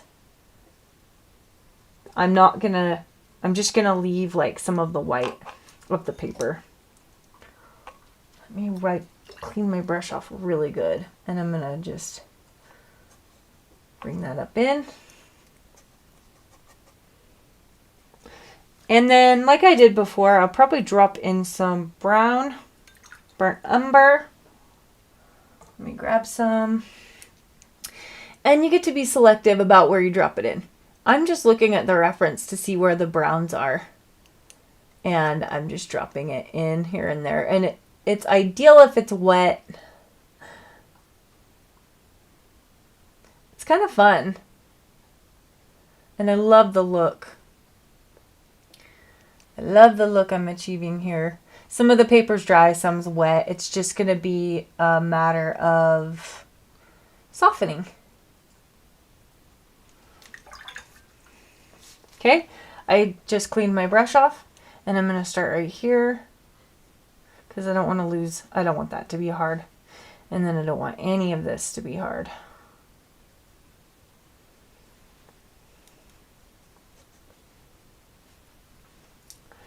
Doesn't that look so cool?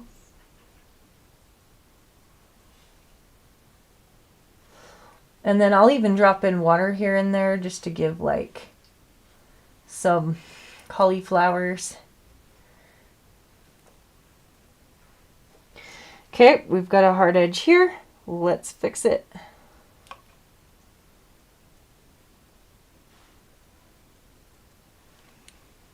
And then anywhere that needs darker, you darken there.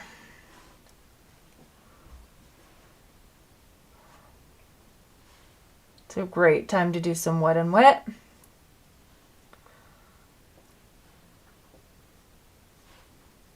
You want to make sure to get your darks dark enough, your dark values, because that's what's going to give this interest and contrast, and it's just beautiful.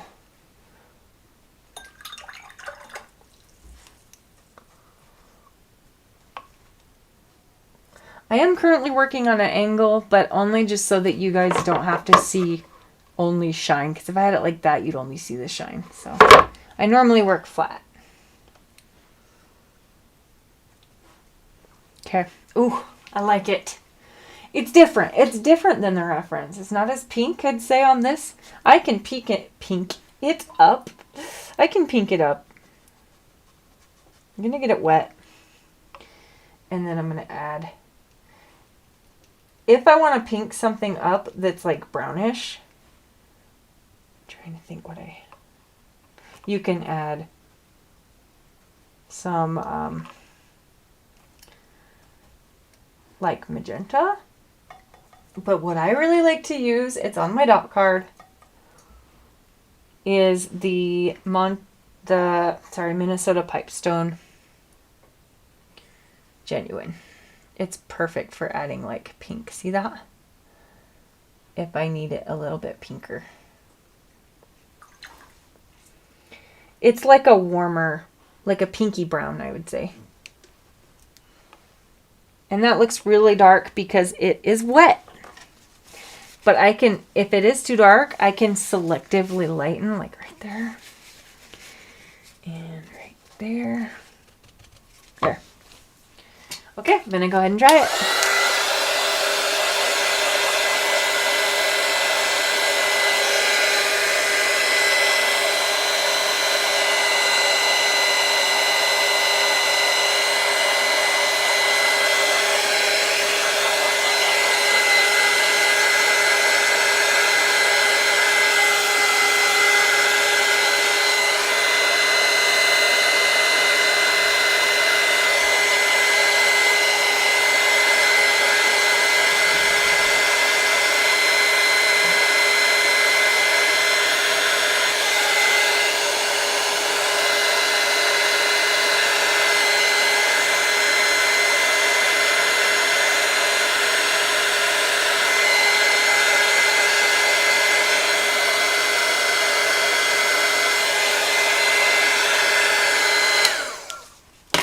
All right. Wow. We have been going for 107 minutes, which is actually kind of amazing that I've gotten this far in that amount of time. Like I was even able to do the planning stage and do a whole bunch of talking, like a lot of talking, in that 107 minutes. So I'm pretty satisfied with that progress. Okay. Let me just fix something. So there's these little wispy white hairs in the ear here. And so to give the idea of white hairs, I will take the color behind it and like run it through like this.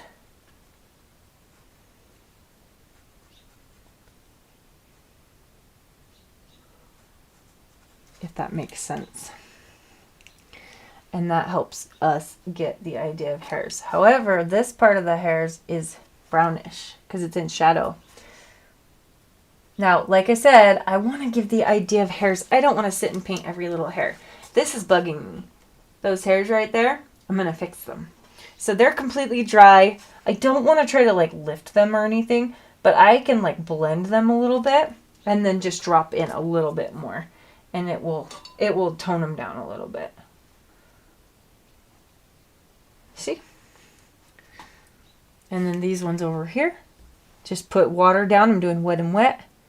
And then I'm running some neutral tint along that edge and letting it like bleed up.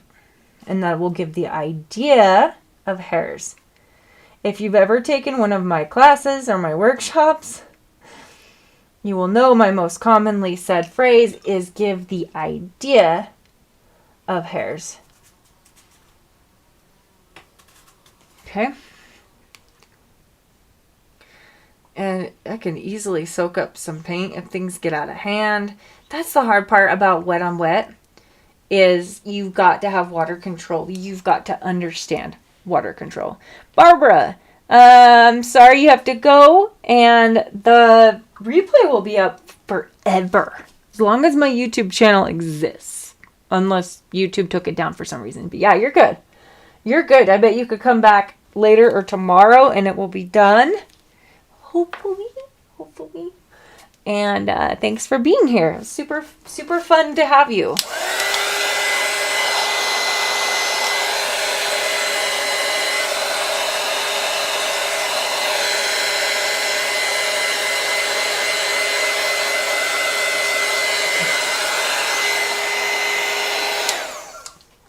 Hey, I'm happy with the ears. I like how they're kind of bleedy and they're kind of, they're just fun. However, I do see, as I look at my screen and I look at the reference photo on the screen, which for some reason that really works really well for me, I definitely need to, there's one thing I need to do. This is not dark enough. Like this whole section here. And I'm going in. Like, this is like dark paint. This is like burnt umber mixed with neutral tint. Because if I don't get my values, it falls flat. You know, the painting falls flat. So I'm like, this is like dark. Okay.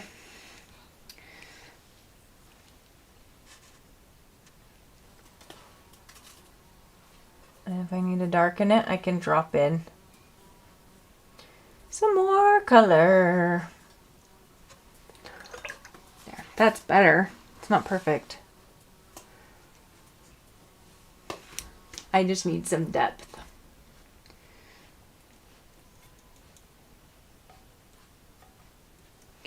And then I also feel like this isn't pink enough. So I just dropped in some Minnesota Pipestone Genuine, which is like my favorite go-to for pink. I'll put in some more on this side. We don't need to fuss about the ears too much. Like, I'm pretty, I don't know. I'm just pretty loose about it. I'm even going to make some cauliflowers in that paint I just put down. Make some cauliflowers. I love cauliflowers. The vegetable and the blooms. Cauliflowers are good.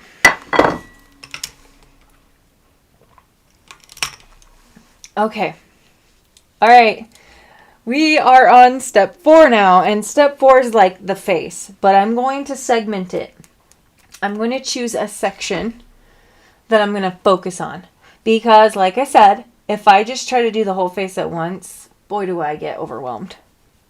So I'm going to do what works for me. I'm going to use my second to largest brush, which is my size 2. Using my POLINA Bright brushes again. And for anybody that's joining late, this is a pet portrait commission, like legit, that I'll be handing in a couple of days to my client. Okay, when I'm doing a dog that is black and like a color. So we've got a black and blonde dog here. I'm going to do the lighter value color first. So the lighter value color, and let me show you what I mean by that. I think this is really important that we talk about this. So the lighter value color, let's turn this black and white so that I can demonstrate that. So I'm going to take the saturation down. Let's turn it. Let's turn this way. Our little min pin here. Okay, now that Miss Daisy is black and white, we can kind of see our lighter value color. So we've got the darkest values are these blacks along the side. They come down on the nose here. This is so helpful, guys. If you're ever struggling with knowing where your values are, just turn it black and white. You can do it in your iPhone. You can do it in any phone, actually. You can do it in Canva. Canva is a great resource. I am using Procreate. Totally not necessary. You can use Canva. I just discovered Canva, and I'm loving it. But anyway, we can even see that the darkness of the eyes, the value of the eyes is not even as dark as these darkest values, okay? So now we can see the lighter values of the ears. So I always do the lighter values on the fur first, especially when I'm dealing with black, because you cannot put a lighter value color over a darker value color, but you can put a darker value color over as long as it's like black. So I will be doing the blonde parts. I'll start with this little eyebrow, and then I'll do this eyebrow, and then I'll probably start here and I'll work my way down. I will do all the blonde before I ever do any black. All right, so let's do it. I'm going to tell you, this is my first time doing a min pin like this. I've never done this, but I know just from other animals that I've done that that's the process that I want to follow. Now here's the tricky part. I am almost out of my yellow ochre color. I'm using the Monte Amiata Natural Sienna. It's a perfect alternative to the more opaque yellow ochre. I don't like yellow ochre. I've told that a million times to people, but if you've ever watched me or taken a class, I don't like yellow ochre. It's on my dirt list. Okay, I'm going to tone this down with a little burnt umber and some water. because these blondes are a lighter value. So the reference photo is up on the screen. I'm going to start on the eyebrows. I'm going in on dry. And if I have too much water, like I do, I'm going to wipe my brush. So hairs are tricky because you don't want to just do one little shape. So I'm going to drag, as you can see on the reference, you've got some blonde hairs mixed in with the black. So I'll just kind of drag those down. And you can actually do more burnt umber than the yellow ochre and it will work. This is a little too yellow. And I'm going to soak up some of that, because I don't want it too dark, if that makes sense. It's pretty light. Pretty light. If you go too far, don't even worry about it. Just clean your brush, dry it off, and drag it back out. Use your brush like a sponge to pull that paint back up. I'm happy with that. That's pretty good. I could go further. Like I said, we looked at it in black and white, and now we know, okay, those are pretty light value. Okay. So this is what my palette looks like right now. It's pretty messy, but this is the color I'm using. I added, like I said, added some burnt umber. I've got burnt umber right here. So, okay. So over here, I'm going to add more water. I'm almost just making my dirty water concoction. We talked about dirty water before. If you weren't here, I'm sorry. Dirty water is just pigment that's been super watered down. I have not yet coined I coined the phrase, but I haven't like patented it or anything. It's up for grabs if anybody wants to use it. Okay. So I'm just adding the blondes. There's not much to it. There's going to be some variation. There's going to be areas where there's little black hairs. But this muzzle is quite a bit lighter. So I'm actually going to clean my brush off. And it's like almost like a gray. So I'm going to grab some like neutral tint and make some dirty water. The muzzle is like almost white. So what I do for whitish fur is I make like a tinted gray. And I just use that.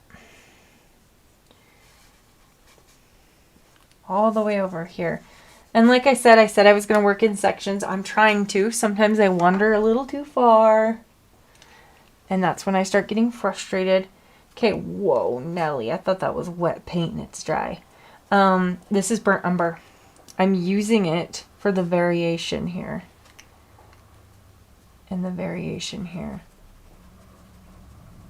I'm just dabbling my brush. This is burnt umber on top of the yellow ochre. And I'm using the tip of the brush to kind of create like the idea of hairs. And it kind of comes down like that.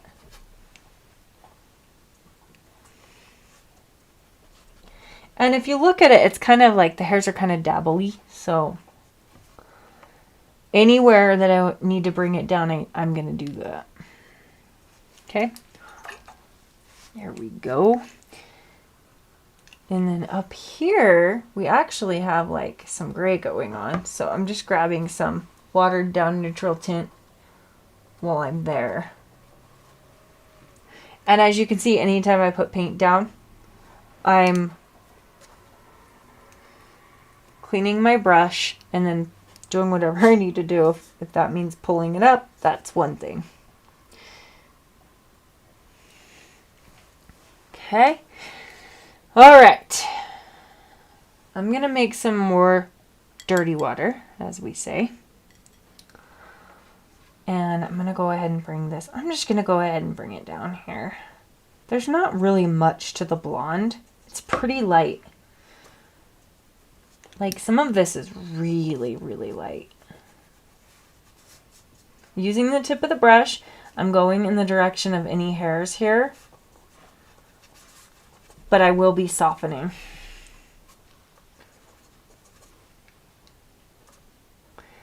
And then I've got a little bit darker going on there. And then this part is in shadow. We start getting into shadow over here. And so the shadow areas are almost more of just like a burnt umber. I'm probably not even going to worry about yellow ochre on this side.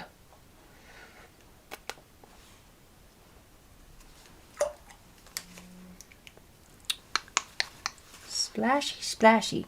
Okay, if I put down paint on dry paper, I'm going to soften it unless I want it hard.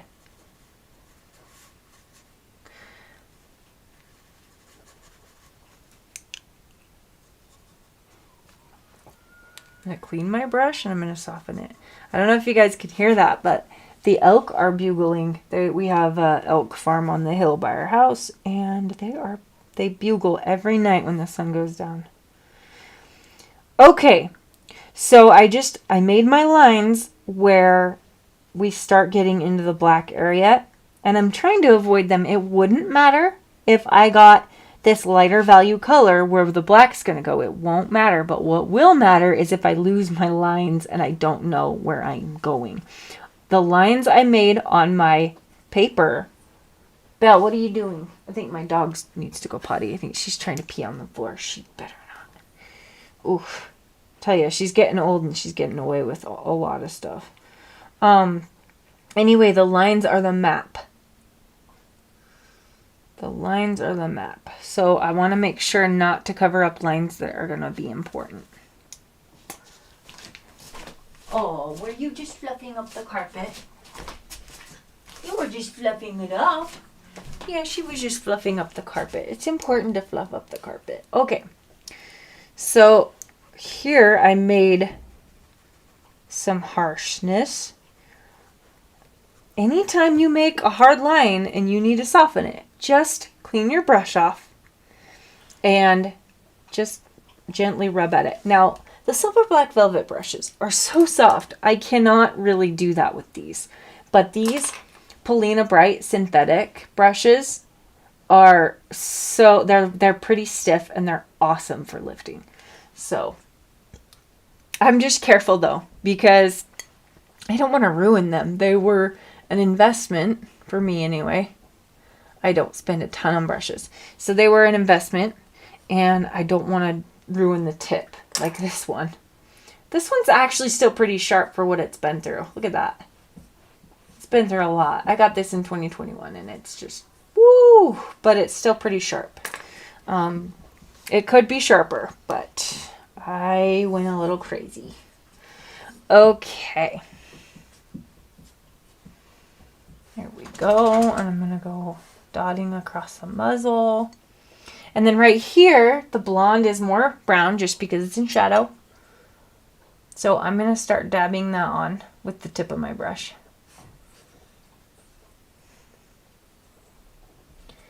Anytime you have fur that's in shadow, try to take note of what color it is. Because even though it's a yellow ochre or it's a blonde, it's going to show as whatever the color cast of the shadow is. So I'm using burnt umber. So I've got that here. And we want the shadowing. That's really important. And like I said, sometimes you think you're putting down like way too dark of paint and then it dries and you're like, what the devil? We're going to have black all over here.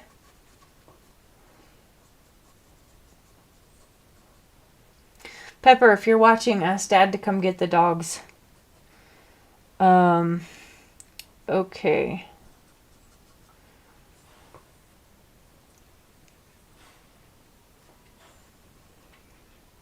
I'm bringing that up. I'm just trying to keep describing what I'm doing. If it makes sense or not, that is to be debated. Okay, this whole area is in shadow.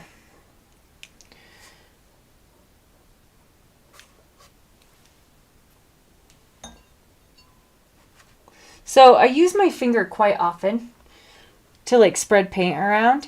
And sometimes I forget that there's a dark color on it. And so I have to remember before I do that to clean my fingers off. Because I just spread black paint where I didn't want it.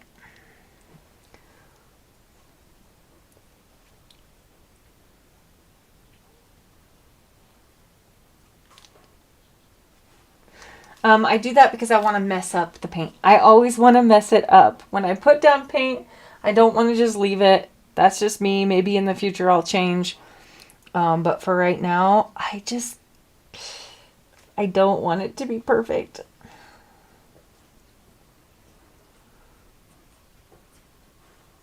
It's important to get the shadows in the right spots too. Okay, so right here on the muzzle, we've got almost a black shadow going on. Right on this edge here. So I'm going to do that. And then what do? We soften. I need to make a song about softening. Hey, if you're watching and you just joined, please shout out. Let me know you're here. I would love that because I love my peeps.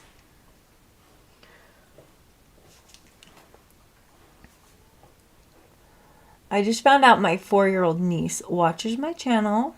I love it. So if Lucy's watching, hi Lucy.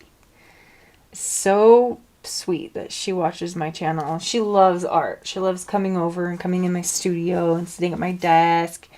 And every time I come over to her house, she wants to open my backpack and pull out my plein air painting supplies. And I let her. And she makes a total mess of it. And I don't even care because it's so cute. Besides, I have to train my protege, to train my person who's going to take over when I'm gone. She's so cute. It is a little bit like, oh, my 4-year-old niece is watching my channel. I should probably be careful what I say. Because sometimes I say things I shouldn't. Okay, right here above the nose, and this is the case on a lot of dogs, cats, animals. You're going to have like a little bit of like a dark, I don't know what to call it. Like the fur's a little bit dark right here. So what I do is just put down some paint on dry paper and then I'll kind of drag it up.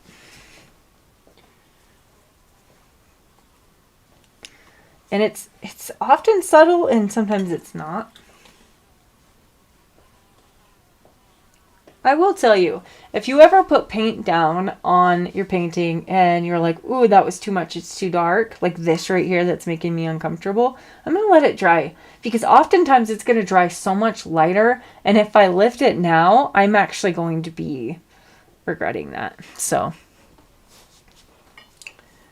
all right. We still need depth. Like, we need some darker values going on right here, especially. Because that is such a shadowy area right here. Like this whole thing. And we've got a couple, like, little dark hairs here.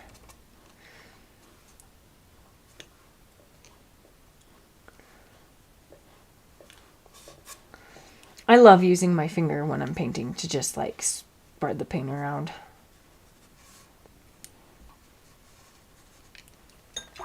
Right now it looks really weird, but we have to have faith. We have to have faith that once we start adding the black, it's going to be okay.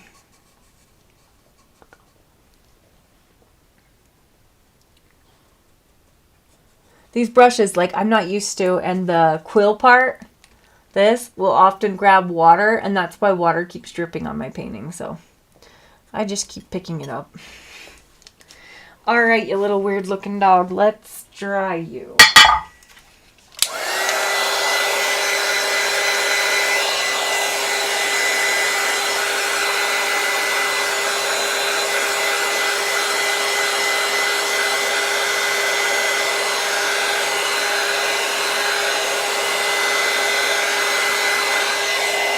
Okay, I don't want to keep going on the blonde parts until I've added the black, and then it'll start to come together. And if I need to add any more or lift something, then I can. So I can already see some spots I'll want to lift, but I actually want to move on to my blacks. And like I said, we are going to make a mixture of neutral tint and burnt umber. Whew, sorry about that. That actually hurt my head. Porcelain on porcelain. That's always a good time. Okay. grabbing my neutral tint. And the reason I'm adding the burnt umber is because I actually want to warm the fur up a little bit. I've had a min pin before, not me, but my mother-in-law, my sister-in-law, somebody had a min pin that, and you can see like their fur is more brown, like a deep dark chocolate. But I'm gonna make a pretty neutral color here. You can't really see that very good, but focus. Okay, we're not focusing. Also, you want to make a big enough puddle so you don't have to keep remixing. Anytime you're mixing colors, make a lot of it. It's kind of hard to do with this stick. This stick has such a massive hole in it. I don't know if you guys can see that. That I need to start using the edge. So here's what I'm going to do. Hi, Pepper. Tell Dad to come get the dogs. The dogs need out. They're acting weird. Alright, so I dipped this stick in my water. And I'm going to do this. And that is actually going to wear it down and give me a lot of paint. Oh yeah. These sticks are so cool. Oh, I wanted to say too, it is actually time for me to start peeling this down a little bit. Eee. It's getting messy. I'm going to grab my little X-Acto knife. You didn't see that. You didn't see anything.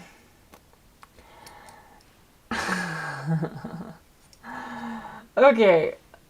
I'm going to cut myself on camera. Just kidding. Can you come get the dogs?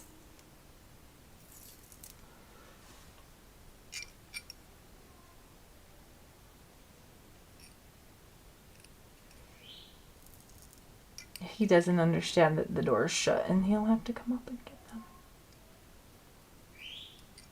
Sorry, 1 second. I'll open the door. My door's shut, honey. Go. All right. The dogs are going out. They already ate. Yep. I fed them. Okay. Woo, that was messy. You know, it's really funny. One of our amazing brand ambassadors with Daniel Smith, Rajat from India, he is notorious for the watercolor sticks. And I watch him use them and like, he's so clean about it. And when I try to do it the way he does it, he's got like a bunch in his fingers like this. You guys gotta see it if you ever had the chance to see it. It's amazing. He'll have like 20 sticks in one hand. And I tried to do that once, and I literally had paint, like, running down my arm. So, yeah, I just use it for small details. But I'm trying to make a puddle, and that's why I'm making a mess. But you really can get a good puddle with these sticks. Comment if you have used the sticks, or if you haven't and you want to try them. I actually made a video about 2 weeks ago about how I use the watercolor sticks. You can check that out. But look at that puddle I made. That's a lot of pigment. Holy cow. Okay. So, now that my cloth is like completely black, you can't see it, but it is. I am going to, I need to grab some burnt umber and add it. And luckily I just poured fresh burnt umber into my palette. So I'm making the color for the black fur on this little min pin. Now, here's what we want to keep in mind. I don't want it too wet. What we want to keep in mind is we've got variations in the black. There's areas that are like more of a gray, and there's areas that are really dark. My methodology is to start with the darkest dark. Like the darkest dark areas. So, I actually am looking at one of the ears, this one, and I forgot to leave a highlight there. So I'll show you how I'm going to lift to make that highlight. But I'm just going to start right here on this side and work in this section.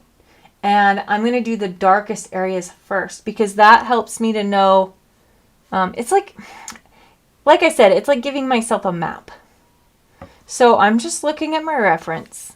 And I'm seeing where those darkest areas are, and I'm just going to start with that. And I'm going to avoid the areas that are the lighter areas. And I'm working on dry paper. We'll just stop there and call that good. I'm squinting my eyes at my reference. If you see me doing something weird with my face, if you can see my face, that is what I'm doing. Pepper, yes, the answer is yes. My daughter is on here. She wants me to do her nails because we started them last night, but Mama got tired and grumpy. Yeah, I don't have anything to say except I'm just adding paint. Okay, I'm going to wash my brush, which I probably shouldn't have. Probably should have just grabbed a different brush that's clean. And then I'm going to use that to drag the paint out for the highlights. I hope that makes sense. And if you do too much, like this, the paint is drying too quickly and I'm getting a hard edge. That's fine. We can totally work with that. Now, when I'm doing my drawing, I actually do very lightly draw where my highlights and darks are because that is helpful for me as I'm doing my painting. But I actually ended up erasing too much. But look at this. I can lift these lines if I just keep rubbing like this. I'll show you how I fix that in just a sec. But I'm just dragging it down and around. Okay. There's not a lot of rhyme or reason to this part of the painting. It's kind of like survival. Especially on a black dog.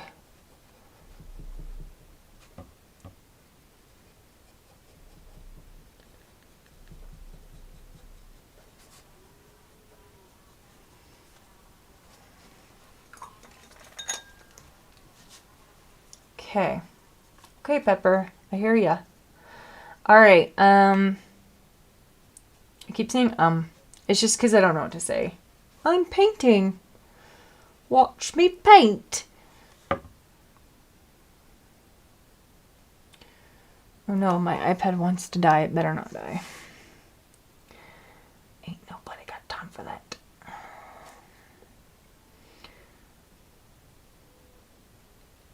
So kind of what I'm doing is looking at where the darker areas are and where the lighter areas are. See, like this has a dark area. That's really important, especially around the eyebrow area, because that's your dog's expression. That's where you're going to get the expression from.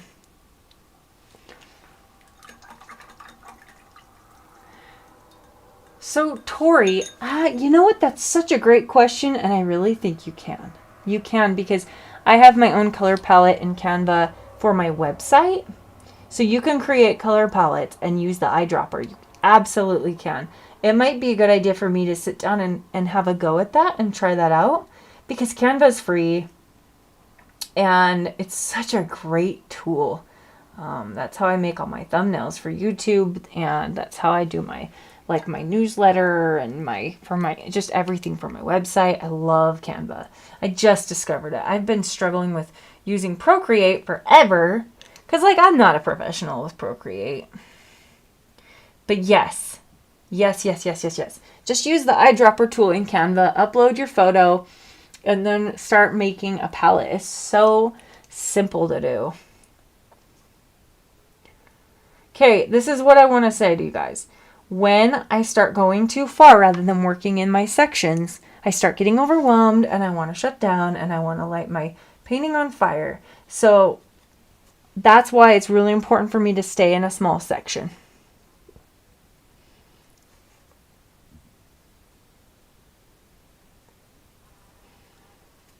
So I'm going to just stop there, and if you do, can you do a clip on it? Ooh, that's such a good idea. Yeah, I could totally just do a short about how to do that. Yeah, I've had so many people ask me to do videos about Procreate, but I'm just like overwhelmed by that because I'm like, that's not my expertise. I'm basically winging it, and like I'm using Procreate very basically, in a very basic way. I took a few classes on Skillshare like back in 2019. That is a great resource, by the way, Skillshare. I wish that the teachers got paid more. I'm not happy about that. I was going to teach on Skillshare, and then they changed their pay scale, and I was like, I'm not wasting my time. So now I teach my own workshops on Zoom, and I make so much more money than I could working for somebody else like Procreate. It just makes me mad that they stopped paying their artists, and it's such a valuable resource. Like that's how I learned to do like some of my first pets was Skillshare.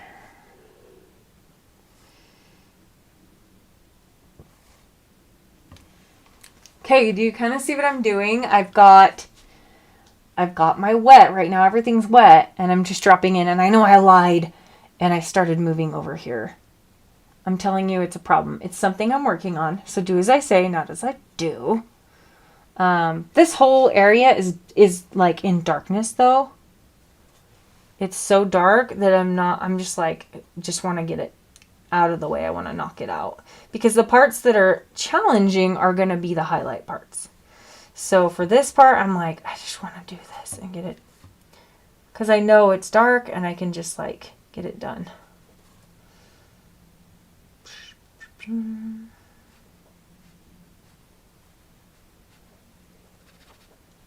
Now, I'm not going to leave those harsh lines there. I'll fix that in just a sec.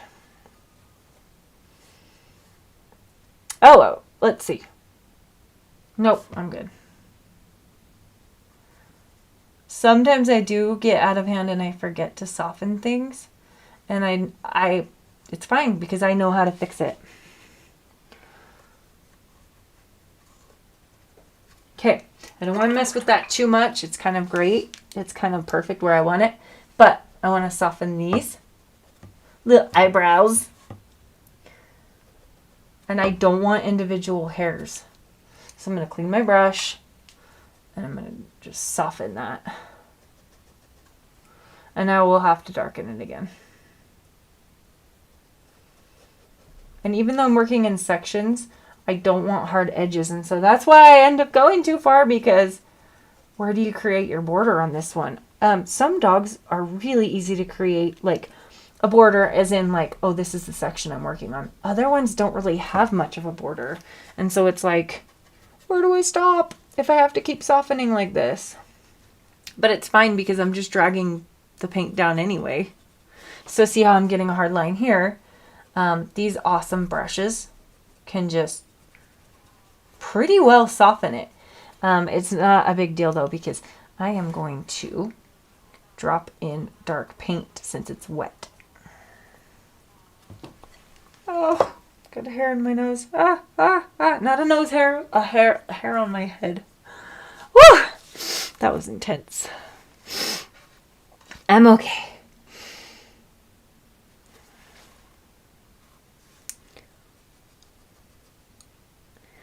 Yeah, this part of painting a dog, to me, is the hardest. Eyes, nose, ears are the easiest. To me, the face is the hardest. It just kills me every time. And I start to panic and think I've ruined it. And I never do. Like, honestly, I've had some that aren't my favorite, but ruin it? No.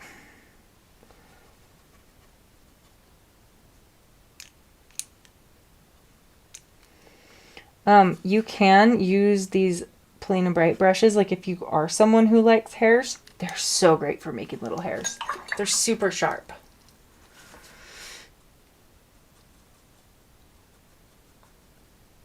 Okay, now where this meets the blonde, I've got to soften it.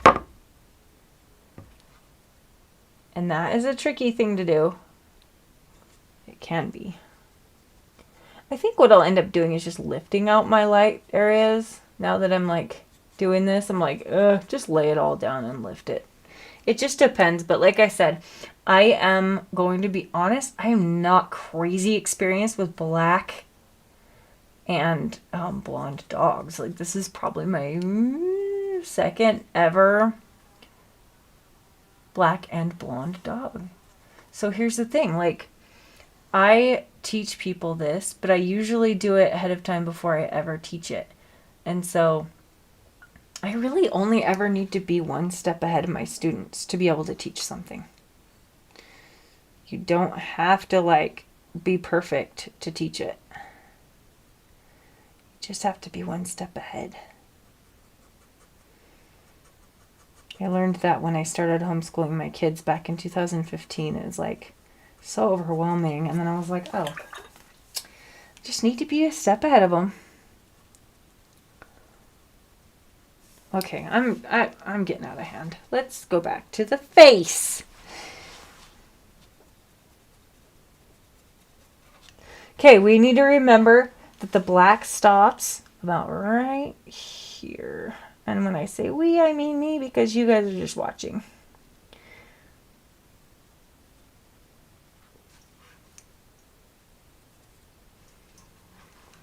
And I know right now the first layer always kind of looks like a mess. It really does. So be aware of that when you're doing your own pet portraits. Sometimes, like, when you get to the face, there's just no way to avoid it. It gets messy. It gets messy. And it can feel overwhelming. But don't give up.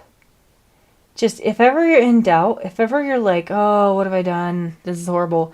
Just dry it. Let it dry. Walk away. Go do something else. Let it dry. And come back. Seriously. Sometimes I just have to walk away. Or let it be the next day. When I first started doing pet portraits, it took me a week because I would not know what to do. And I would be like, I don't even know what to do. And so I just walk away. And funny enough, when you come back to it, suddenly you're like, oh, like something will reveal itself to you. And you're like, oh, duh. Okay, so I'm just softening these edges. I don't love what I did up there. Okay, I'm going to show you how to lift. Again. So here we go. Those of you who are new. This right here is stupid. And so I'm using this really stiff, cheap, crappy craft brush. Not even a watercolor brush. And I'm just rubbing it. I'm going to get it wet again if I need to. I don't want it too dry. I need some water to be able to lift. And then paper towel.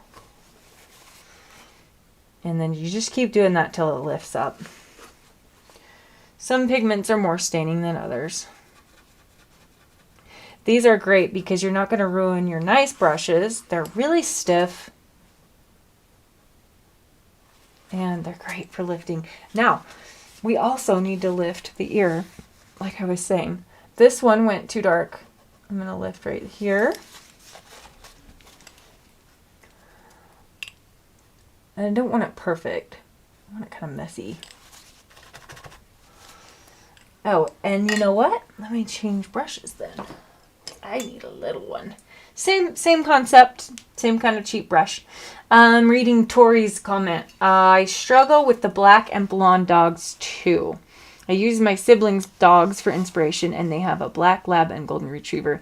Together with my red spaniel, we all have all shades covered. You sure do. Red is fun. I really enjoy red dogs. Because my husband's a redhead, and my oldest son is a redhead, and my daughter's kind of a strawberry blonde. I just love redheads, even if it's a dog. I just finished a reddish dog. If you guys, I showed this at the beginning, but I'll show it again. So I just did this pit bull, and that was a lot of fun. Lots of fun. This is my third dog I'm painting today, guys. My third dog. Holy moly. I don't think I've ever painted 3 dogs in a day, let alone even 2 dogs. Okay, so what I'm doing is I want to lift this part of the ear. And what's really cool is I'm using this like stiff flat brush, and so you can kind of get the idea of hairs with it. See that? Great for lifting anywhere that you need to lift. Love these cheapy brushes. Highly recommended. I do have I have an eradicator, a brush that's intended for lifting. So it's this. I inherited this one, and it's a really stiff bristle. It works, it's great, but these are kind of pricey. So I just like cheap craft brushes. I did buy some brushes that were intended for lifting. I bought them at Hobby Lobby. Oh, they're the worst. They like rip the paper. They're so stiff. They're like plastic. So I don't recommend those. But yeah, I can use this. Let's see. It's fine. It's great. But like, I could spend $15 on a eradicator type brush, or I can just buy a whole pack of all different sizes of a craft brush. So I'd much rather do that. Just buy like different sizes. So I love lifting. I've been doing so much lifting lately to achieve certain looks, and like especially on black hair or dark haired animals, lifting is so valuable. It's so good. So anywhere that's like hard edges, like right here around this eye, we're getting a hard edge. I'm going to show how I'm going to soften all of this. We don't want that. Lift it up. And then I'm going to clean the brush. You got to keep cleaning the brush. That's the thing too. I love doing blonde dogs, Tori. I've done a couple golden retrievers. I actually have a video on that on my channel. It was supposed to be a paid workshop on YouTube, and I messed up and it went public. And boy, was I embarrassed. And I actually ended up, the people who paid for it, I gave them a free ticket to like one of my live Zoom workshops, which are more interactive. I am just making messes, guys. It's fine. See, it's scrubbing right up. No worries. But yeah, if you're interested, I do have a really fun golden retriever. And blonde dogs are so fun because it's pretty simple, really. Okay, let's paint some more. Let's stop fussing. Let's stop fussing around and just get to it. I gotta re-wet my paint because it's dried. I'm not going to add too much water because I don't want to water it down. Okay, let's look over here and see what we need to do. Right here needs darkened and like this. Now, what I was saying earlier is so I like to capture the dog's expression. Dogs have eyebrows just like people, and their eyebrows can be so expressive. And so when I'm painting, especially if it's a client's dog, I want to make sure to capture the eyebrow. Because there's muscles in the brow, and dogs make the cutest faces. And that is how you really need to focus. Like right here, this is important to get that dark, because then you know it dips in and that this part comes out. So anytime you want to bring something forward, you darken like the area behind it or beside it. So you guys can see that I'm softening. Sorry if you hear the dogs barking. They're just outside the window.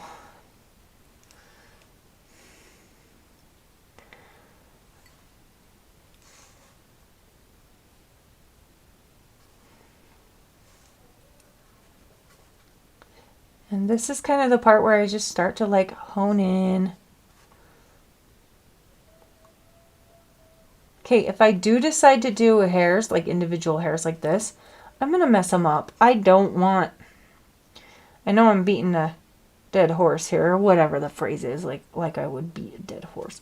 But my point is that I want to mess it up. I don't want perfection. I want this painting to look like the watercolor painted it. I want it to look more effortless. Sometimes it's achievable, other times it looks less effortless. But I do my best to make it look that way. All right, I'm heading up in here, and I want to leave this highlight here. And I will soften all of this. And I'm working kind of dry because that is one way to achieve like some textures of hairs, is working a little bit, doing some dry brush. I'm softening all of this. Just cleaning my brush. I'm softening. Eventually, this is going to look really good.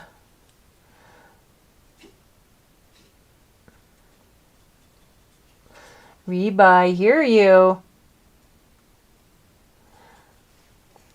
I'm running out of paint. And if anything's too perfect, you can just dab. Using like the tip of your brush.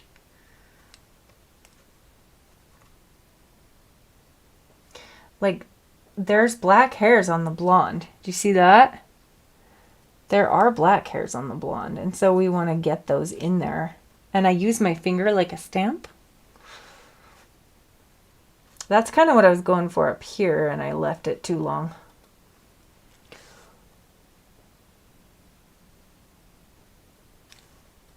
Be messy. If you make a line, mess it up after.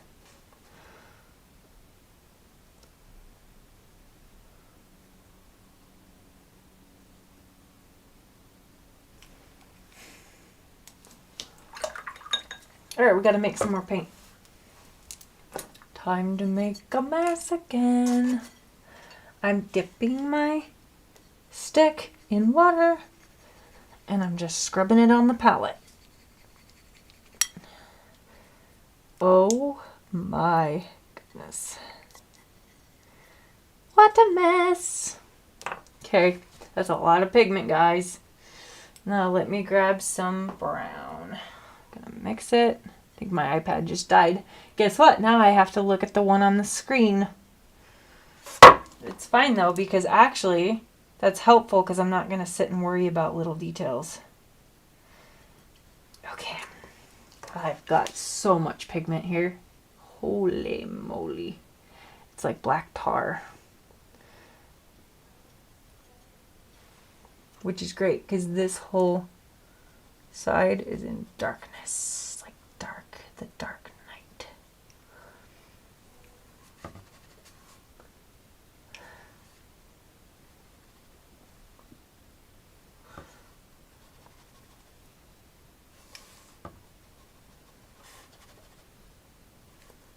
I don't know if you can see what I'm doing with my brush. It's probably not good for my brush, but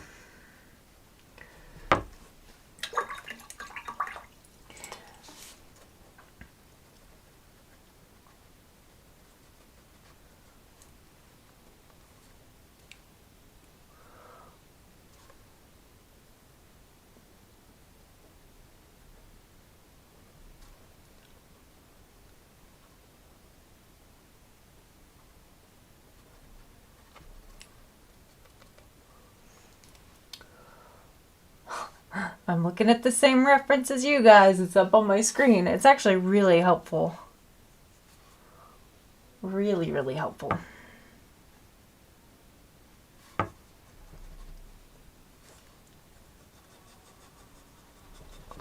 So I'm probably on my second layer on this side of the face.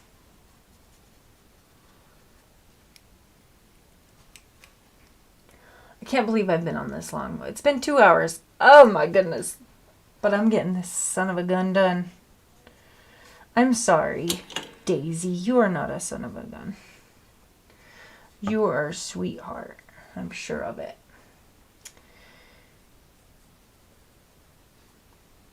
I did a pet portrait for my daughter's physical therapist's daughter. He hired me. And I got the hand deliver. And when they opened the door of the house, the very dog that I had just painted jumped up on me. And I was so delighted. And when I got back in the car, my husband was in the car, and I was like, do you see this hair on my clothing? This is the dog I just painted. And I was just so thrilled. I don't ever like get to meet the dog that I paint. So that was really fun. I'm hoping to get to meet this dog and the other two, sorry. One of them has passed away, so I won't get to meet her, but that would be really fun. I love, love, love meeting my subjects. Yeah, that lightened up again.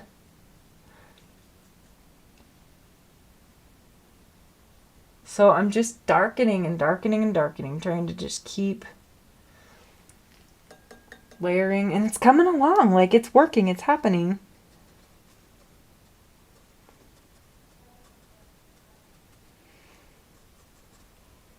It's happening.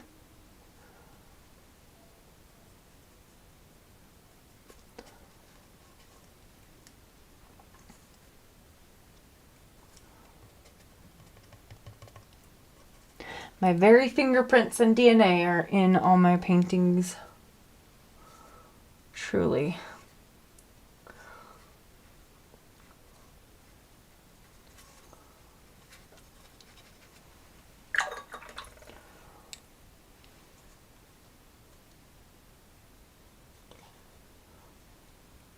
For anybody just joining, I have been painting a pet portrait commission. This is an actual commission I will be handing over to a client this weekend. And it is one of 4. She hired me to do 4 of them. So I've done, this is number 4. I'm almost done.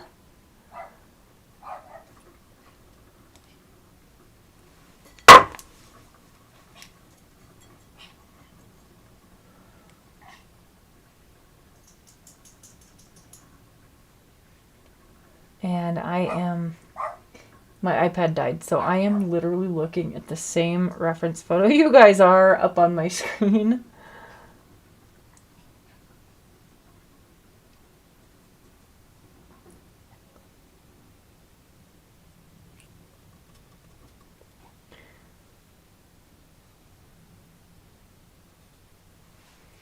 I'm really happy with it, how it's coming out, though.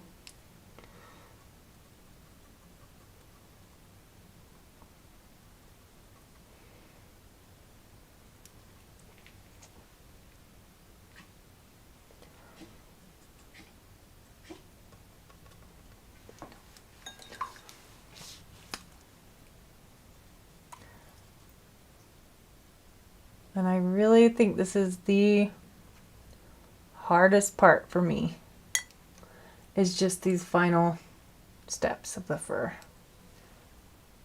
I don't really need to leave a whole lot of lightness here. There's just like the tiniest line,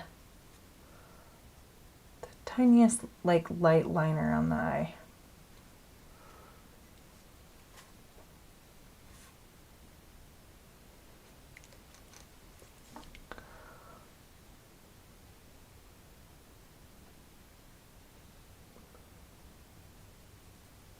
What time is it? 7:55. Not too bad, not too bad.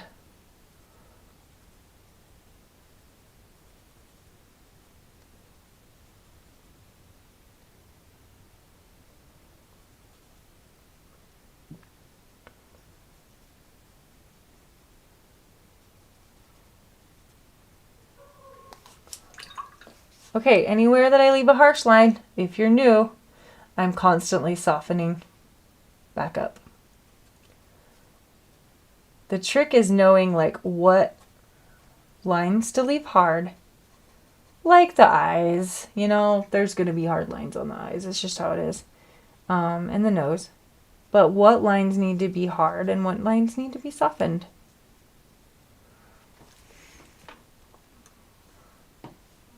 I can add like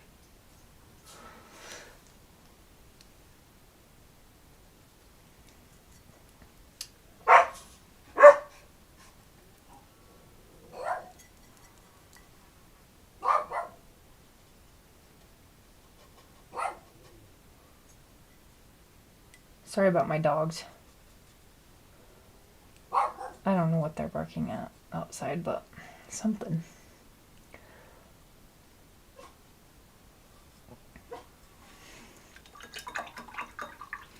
Tori, I am using an 11 by 15. It's a quarter sheet. And it will be for an 11 by 14 frame. And I have stretched it to a board. It is my favorite paper. It's the Fabriano Artistico soft press paper. And it's super, super special to me. It's really like kind of hard to find. And the only way you can buy it is in big sheets of 10. And so I did say this earlier, but in case you missed it, I do offer smaller sizes so that you can sample it on my website, ashleyhawkswatercolor.com. And if you would like my Daniel Smith dot card, which is this, they come with the paper sample for free. So the favorite of the 4 commissioned paintings, or one I found easier to do, is such a good question. Easier? No, I don't think any of them were easier. Actually, maybe this one. So this is the silliest looking dog. This is Sarah. She's the one that has passed on. I feel like this was the easiest. So she has these weird colorations on her lips that looks like 2 buck teeth. And it's just very endearing. And so she's probably my favorite. But I don't know. She was probably easier just in the sense that I really find white fur very easy to do. Because all you have to do is add some shadowing. So yeah, she was the quickest and easiest of the 4. But yeah, I did 2 pit bulls. This is one of them. And I will have a YouTube video out this week about my process. So I filmed the entire process of that pit bull with the ear that's up, and it will not be the whole thing because that would take like 2.5 hours, but it will be like clips. So stay on the lookout for that. I have a lot of editing to do. I usually post on Wednesdays, but last week was rough. Oh my gosh. We were sick. My daughter had a procedure. Like, it was just a lot. And so I was like, sorry, YouTube's not going to happen till, I think I uploaded it Friday. My last video Friday. So, okay, I'm just making some more paint. And trying to keep it in the frame so you guys can see what I'm doing. Just making more paint. It is challenging to get a puddle of paint big enough. It really is. It's a rare occasion that I can get enough paint.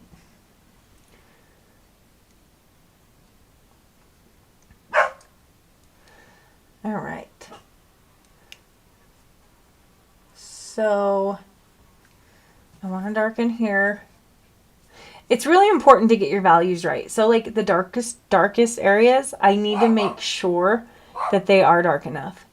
And I don't want to make it so black that it's like ridiculous, but I'm softening with my finger. It's something that I have been doing lately that I really enjoy because I have control. There's no water involved.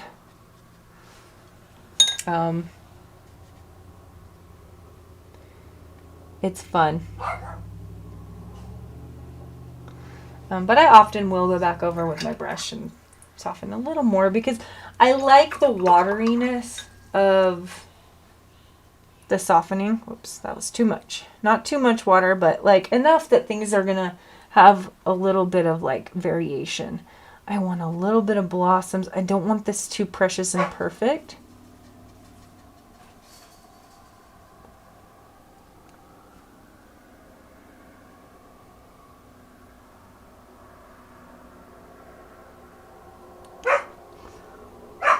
This whole thing is like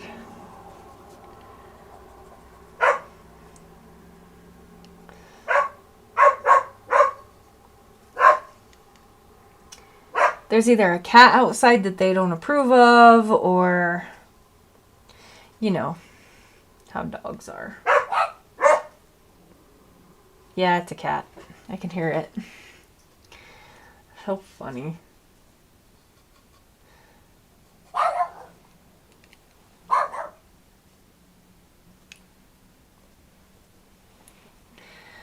Okay, so now I'm just doing right here on the side, and like I said, I love these brushes for their ability to just do the tiniest like hairs. It's amazing.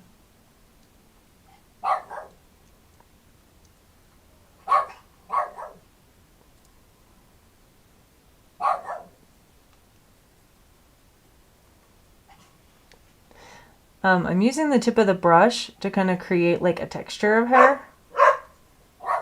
See that? I'm just smashing the tip down a little bit, which creates like a hair texture. It's really great.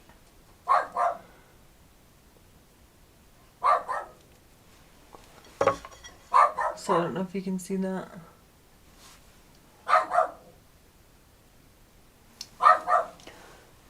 My daughter is on here in the comments. Her name is Reba Girl, because that's the name of her dog.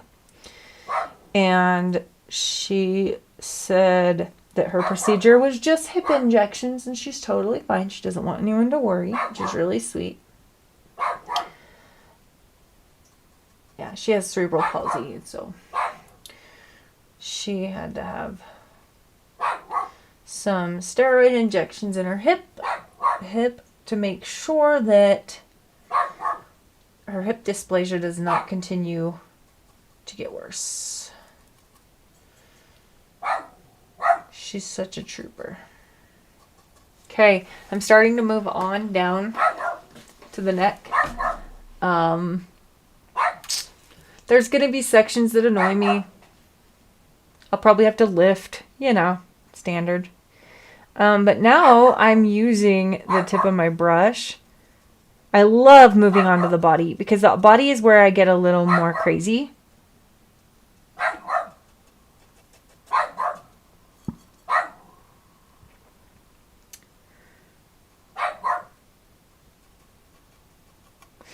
I'm loving this texture I'm getting with this brush. But I always try to go like the direction of the hairs, if that makes sense. Okay, so now that I've got those hair edges, I am going to grab some water and some more paint and just start kind of spreading down. Because from here on out, it's black. This dog does have some blonde clear down on its like chest area, but we're not going to see that because it's like clear down here somewhere. Well, it's about right here. I probably will add it. Thank you, self, for reminding me. Alright, I'm going to get some more paint. Here we go. I'm glad I'm doing this because this stick had such a huge hole in it from where I put my tiny little brush that it was driving me a little crazy.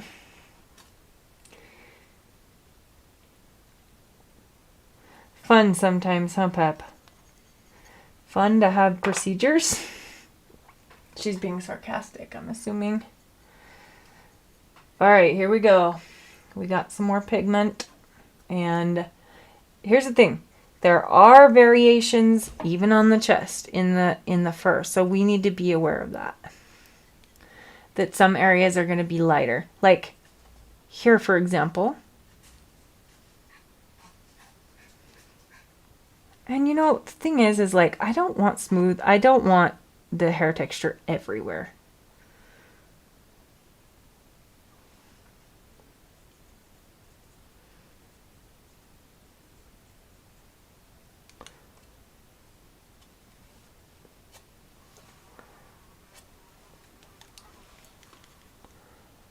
So we'll go down to here. But she does have, this dog, does have blonde on her shoulder here. So I'm going to be careful of that. And yeah, I seriously needed to be aware of that and I didn't. because I would have done the blonde first. I should have done the blonde first. But here we are. You know, I give advice and sometimes I don't take it. Because the thing is like,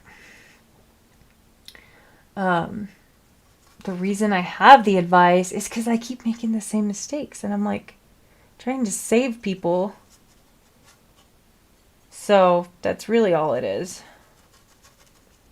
The cool part is though, like you can totally add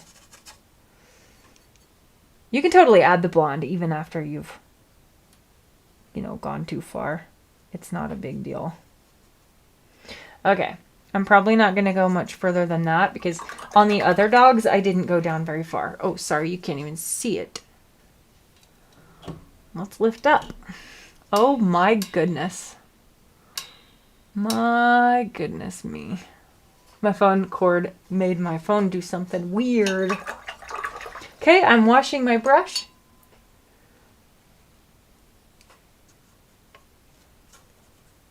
And then I'm going to selectively let things bleed here and there.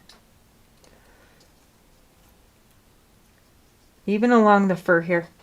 So, like I said, the body is where I have a little more fun. And I love making fur texture by running a damp brush along a smooth edge. And just giving it some variation. So, like right here. It's so cool looking.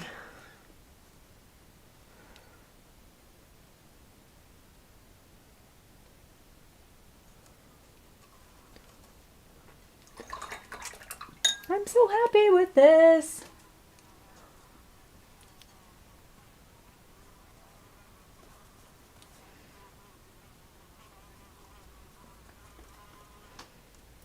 Like I said, my very DNA is in this painting. My fingerprints.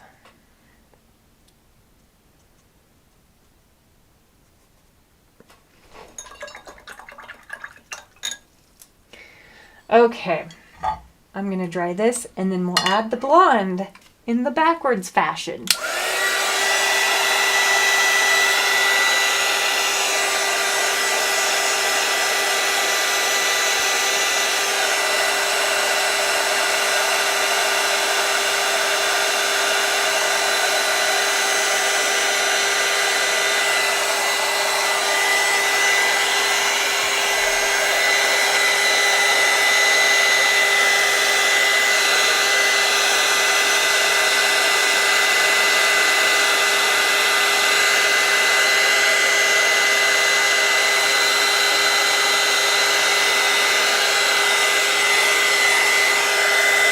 Okay, I love how splotchy this is down here. I love it. It's beautiful. I almost wish I had done a little more splotchy up there, and I totally can. I totally can splotch it up. But let's go ahead and add our blonde. I still have some of the blonde paint on my palette, so let's just throw it on there. I'm being cautious about the black because if I run my brush across the black too much, I end up with bleeding, which we don't really want a lot of bleeding. Excuse me.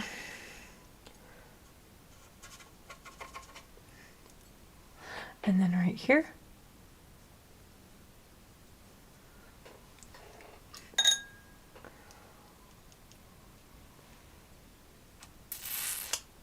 And I know you guys can't really see it on the reference on the screen very well, but there is blonde. So I'm just making it splotchy.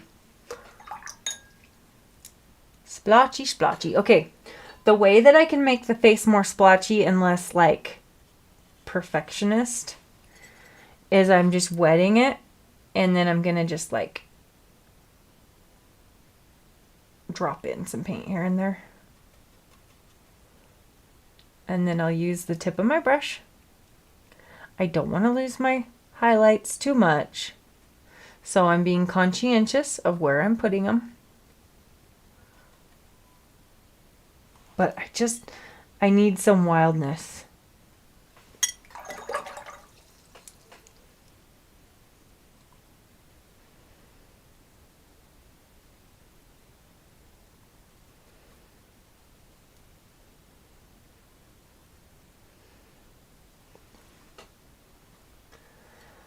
Okay, this side of the face here needs to be darker. You can probably see that for yourself. And I know this looks weird at first glance, but if you think about it, this is in shadow, this is in shadow, and this is all in shadow. And so it just needs to be darker.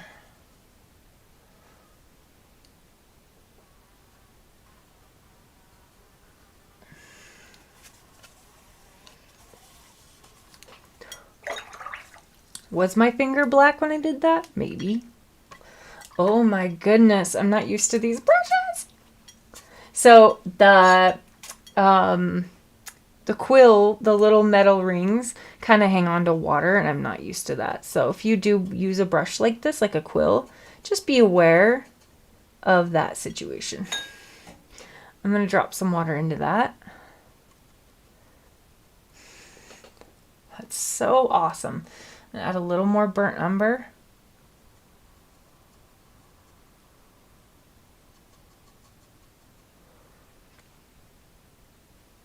Just under the chin too.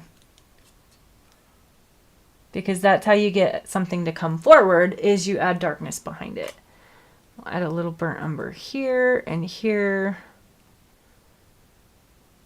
It's really helpful for me actually looking at the one on the screen.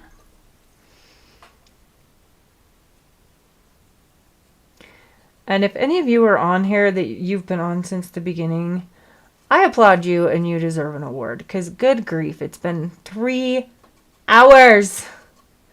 But you know what? I was going to be here anyway, doing this anyway, so why not? Might as well have some friends with me.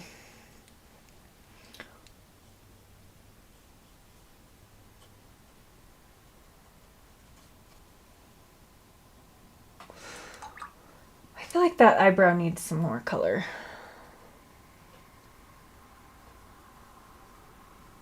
Just like too flat. Too flat.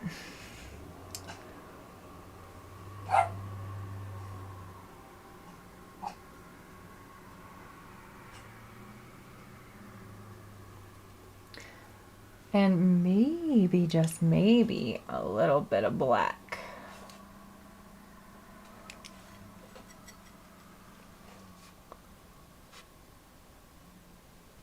So I don't want these to be perfect either.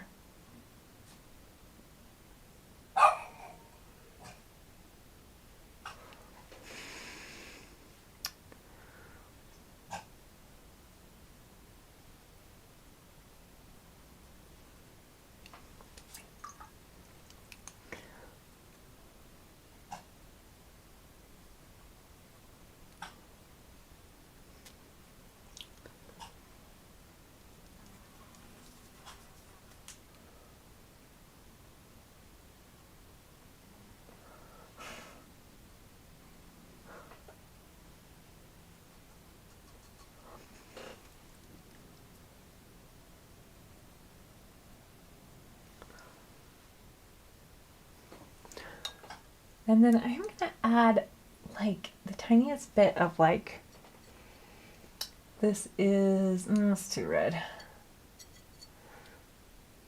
I just feel like this needs a little red right here. And maybe like right here. Just to give it some interest, you know?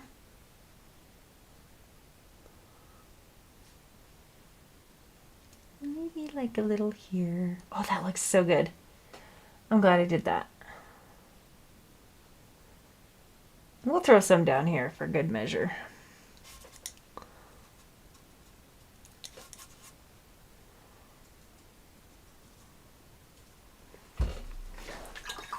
Okay, I added some here, and now I'm going to soften some of it. Ugh!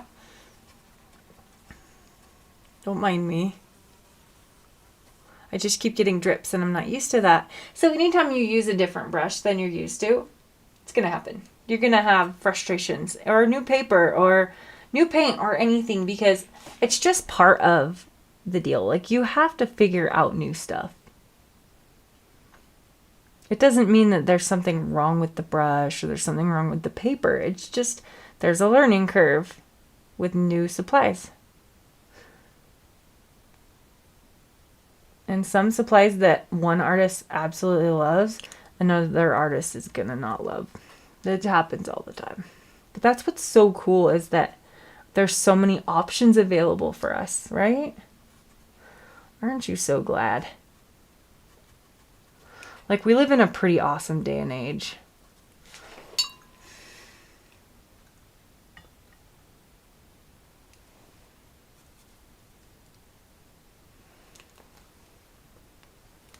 All right, I want to soften some of these little hairs, so I'm going to get it wet. And I'm going to dab in some more black, and I'm running low. I just don't want them to be perfect. You know me. I am really, like, hard on myself when it comes to my art, because I just expect growth and perfection. Like, I don't expect perfection. I expect growth. And so when I do a pet portrait and it's like worse than maybe the last one that I did, I'm like frustrated, because I am always aiming to grow. And I'm okay with that. I don't beat myself up. I'm not bullying myself. I expect growth, you know? Okay. 3 hours, you guys. 3 hours. Okay, sometimes when you add the fur, the eyes don't look as, like, poppy, if you know what I mean. And so sometimes I have to darken the eyes or the nose, or, like, maybe the area around the nose. But we'll get there. Let's dry it.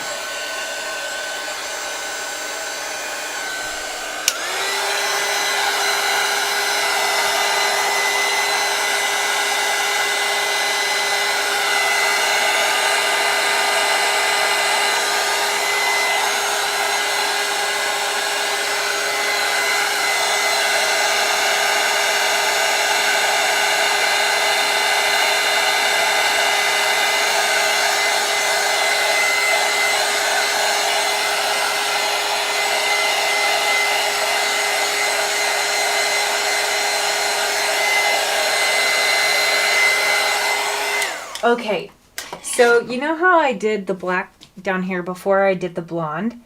This is how I'm going to remedy that. Okay, watch this. I'm going to get some water and put it just along the border.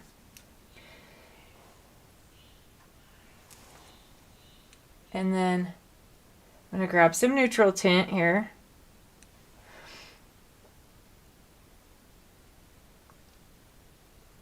And I'm going to daub it in. And just what that will do is create a little more variation. You know me. You know me.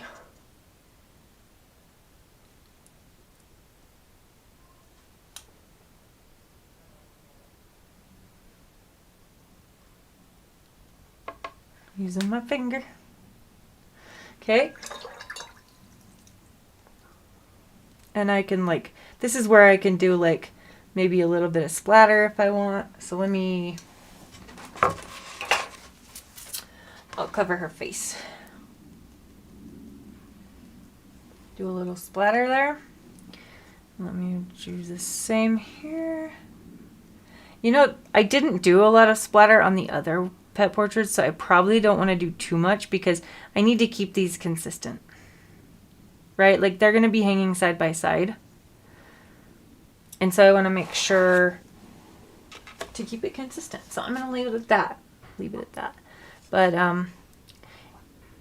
anywhere on her that I see, like, darker, I'm going to do. So, like,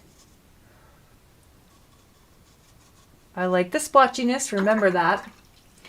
So I'm going to be loose.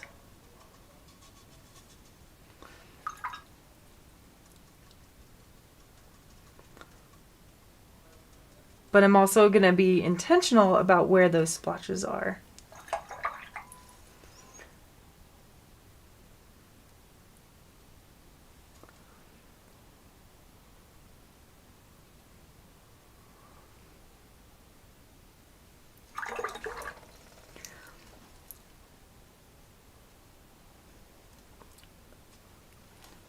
Oh, buddy, I love it.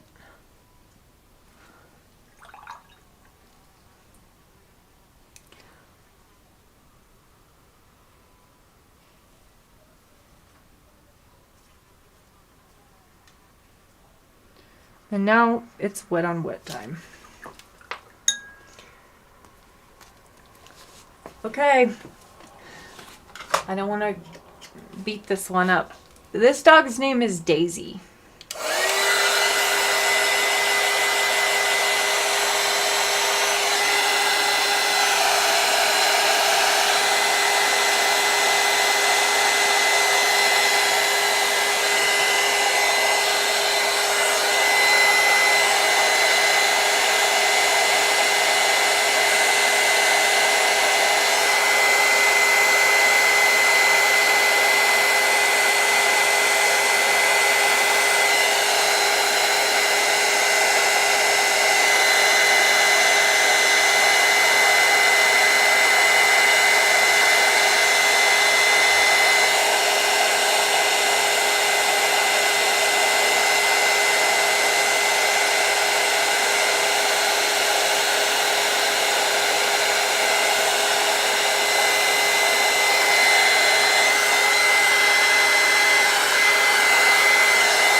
Okay. It never ends. It never ends. I just keep looking and seeing things that I need to fix. It's fine. It's normal. Not fix per se, but add. Like, okay, right here. It needs to be more brown. More reddish. So, I know that looked like a lot, and it was. But we're going to soften it. We're going to just...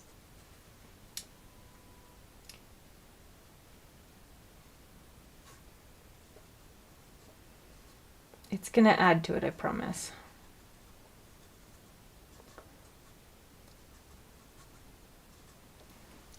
We just need to make sure that those values are where they should be, right? So that's why I keep adding. There can get to a point where it feels like I'm just overworking it, and so I have to be careful. But I want to make sure that things are where they should be.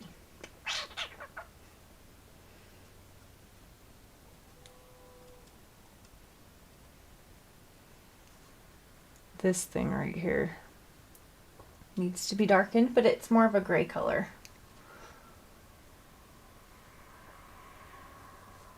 That's the hard part, is like when you soften, sometimes things get lighter. So, oh, Tori said she's in love with the ears. Thank you. I am too. Really, really happy with the ears. They're fun. And then maybe darken just around the muzzle just a little bit.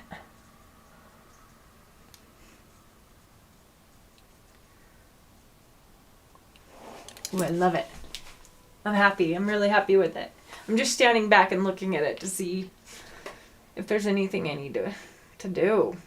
But I left the nose lighter intentionally because sometimes when you go too dark on the nose, it like disappears. And I don't want to do that. So, yeah, it's not perfect. I left the body messy on purpose. I usually do. So here's this one. Messy on purpose. Yeah, Tori, I will. Actually, she's been following on Instagram, and that's been really fun. So yeah, that's a great idea. I'll send her the link. But I wanted to see the paintings first. And then you saw Sarah. And then here's Goose. You guys, that ear kills me. He was not that hard to do. In fact, I just did a lot of lifting. on his fur. But I'm just trying to show you, I leave the bodies pretty messy.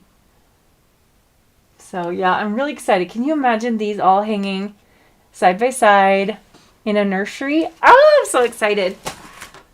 So, okay, the last thing that I'm going to have to do, I'm sure I'm going to come back in the morning and look at this and see something that needs done, and that's fine. But I feel comfortable with signing it. And so I want to show you my signature that I've been doing. And this is new. I change my signature every now and again. Just like every year, I like to have a new signature, and it helps me differentiate between years. And maybe that's a bad business idea, but I don't care. It's unique for me. So I usually sign on the side that has the most room. That would be this side. So I'm going to zoom in for you. I've heard artists say, like, don't show your signature on line. I don't care. I really don't copy my signature. What am I going to do? So I make a box. I try to make it square. And I let it be a little messy. There you go. And then my regular signature, I just break it in half. I'm sorry if you can't see this because my hand is in the way. Let's try like this.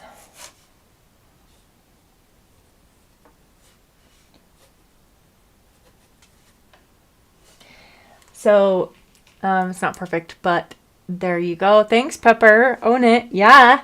And then I regret this, but I've been writing the date under the box. Why do I regret it? I don't know. But because I've been doing it on all of them, I'm like, oh, now I have to be consistent. So there's my signature, and I love it how it looks. It's super fun. Eventually, I want to have a stamp made of my signature from like my sketchbook, because I can't be consistent. Like, I cannot. Like, I forgot the E in Ashley. It's fine. But this is normally what it looks like. So basically, this is my signature on my logo. And I just split it in half and put it in the box. And then the next step. Okay. So this is on this board. I used gummed paper tape to stretch the paper to the board. Before I remove it, I am going to seal it with this. It is called Dorland's Wax Medium. It's like a paste. I love the smell. It smells good. I'm not gonna, oh, it smells so good. It might make you high though. I wouldn't, just saying, I wouldn't know from experience. But it smells good. And then I put on a glove. And I use a paper towel, and I literally just dig in and just wax it. And it doesn't pull it up. You just have to make sure it's completely dry before doing it. And then you let it sit for 24 hours. And yeah, and it protects it from moisture. It seals it in. And I actually just did it tonight on. So if you see, I'm going to show you. So here's just the regular dry paper.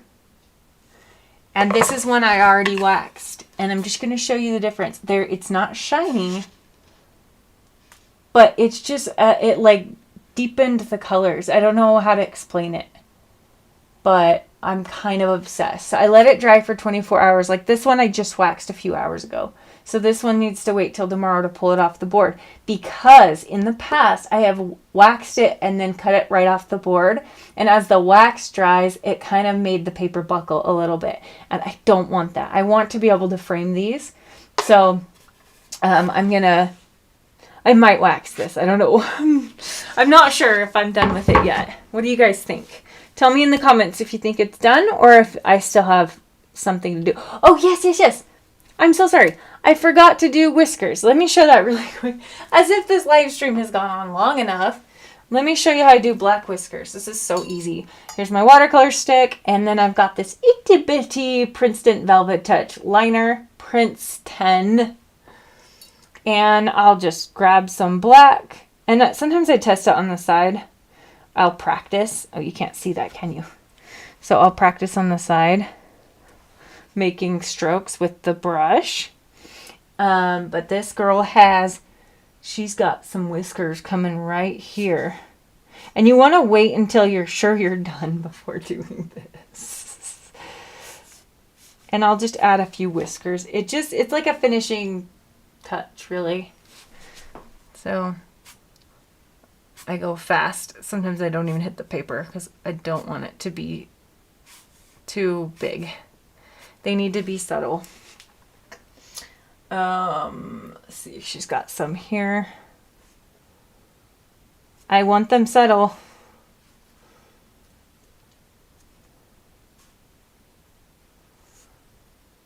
I'll do them on the bottom of the nose too sometimes. And then do my thing, messing them up just a little bit. Same thing goes for white whiskers. I use that stuff I showed earlier. If you weren't here, this is what I use for white whiskers and any final touches that I need to do. It is a paste. If you weren't here, you can rewatch. I actually already went over this, but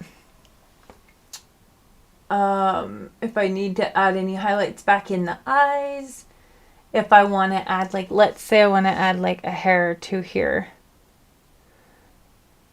I'm going to do that, and then I'm going to dab it. Excuse me, but I'm really careful about this. I am not, because I don't want it to look too, like, forced. So even though I added these, I'm going to take my finger and get it wet and just kind of like smudge those, because I don't want them perfect. Oh, I got some here too. My goodness.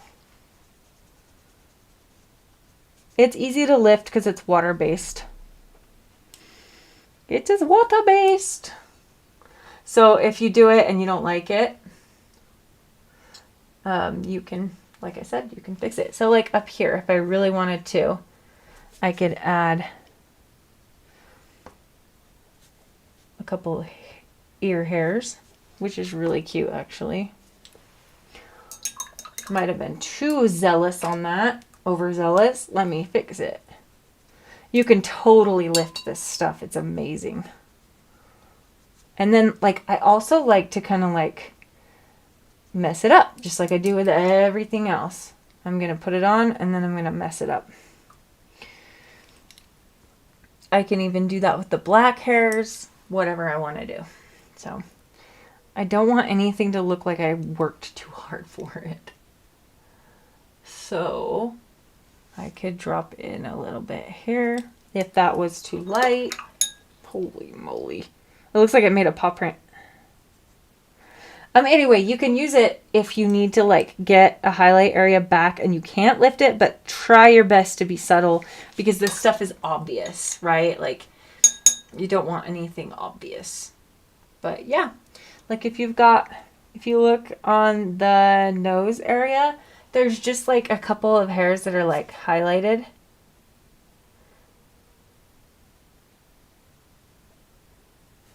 You can do that.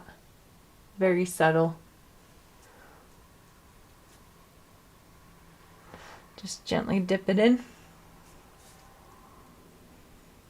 And add a few hairs here and there. Just here and there. Take it easy. But this is such a fun medium. I got it at Hobby Lobby. It was like $10. You can get it on Amazon. Or wherever you buy your art supplies. If you're in England, I'm sure they sell it at Jackson's or Bromley's or wherever. Yeah, I got you guys. I know. And yeah, earlier I used it to add some like little cute nose highlights. And I made my brush kind of splay out. Tori, yes. I would love a suggestion. Absolutely. What do you have for me?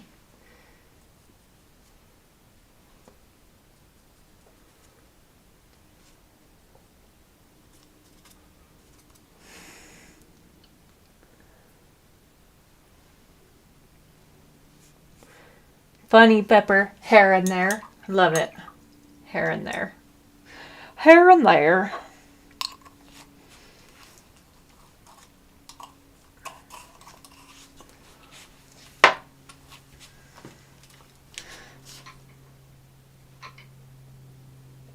Oh, yes. So Tori said in a previous video, you've spoken about your photography experience and how you edit photos before paintings. Could you show a photo that you've received for a commission and then the exact editing process of before and after? I love it.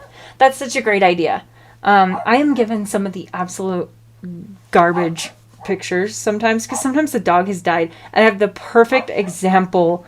Oh my gosh. I was given a... what was it? It was like a chihuahua, one of those deer head chihuahuas, and the only picture they had was of a girl holding the dog. Like, it's blurry, it was dark, and oh my gosh, I actually had to go online and find a picture of a similar dog, and I kept sending pictures to the client being like, is this what it looked like? Is this what it looked like? And I ended up just using a picture that I found on the internet because the reference didn't show anything. So, yeah, it's such a good idea. There are times that I have to just go online and find something similar and work with the client in trying to make sure it looks accurate. So, yeah, such a good idea. I don't know if I could do it in a short. It might have to be like a full video. But yeah, I as a commission artist, I really have to get creative editing, and I've had to add scarves to dogs before, and I used Photoshop to like add a scarf to the reference. Yeah. Yeah, it's not easy out there, is it?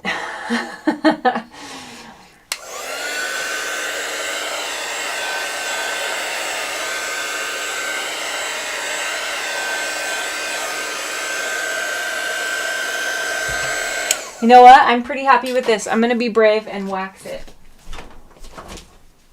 I feel like if I do any more, it's just going to get overworked.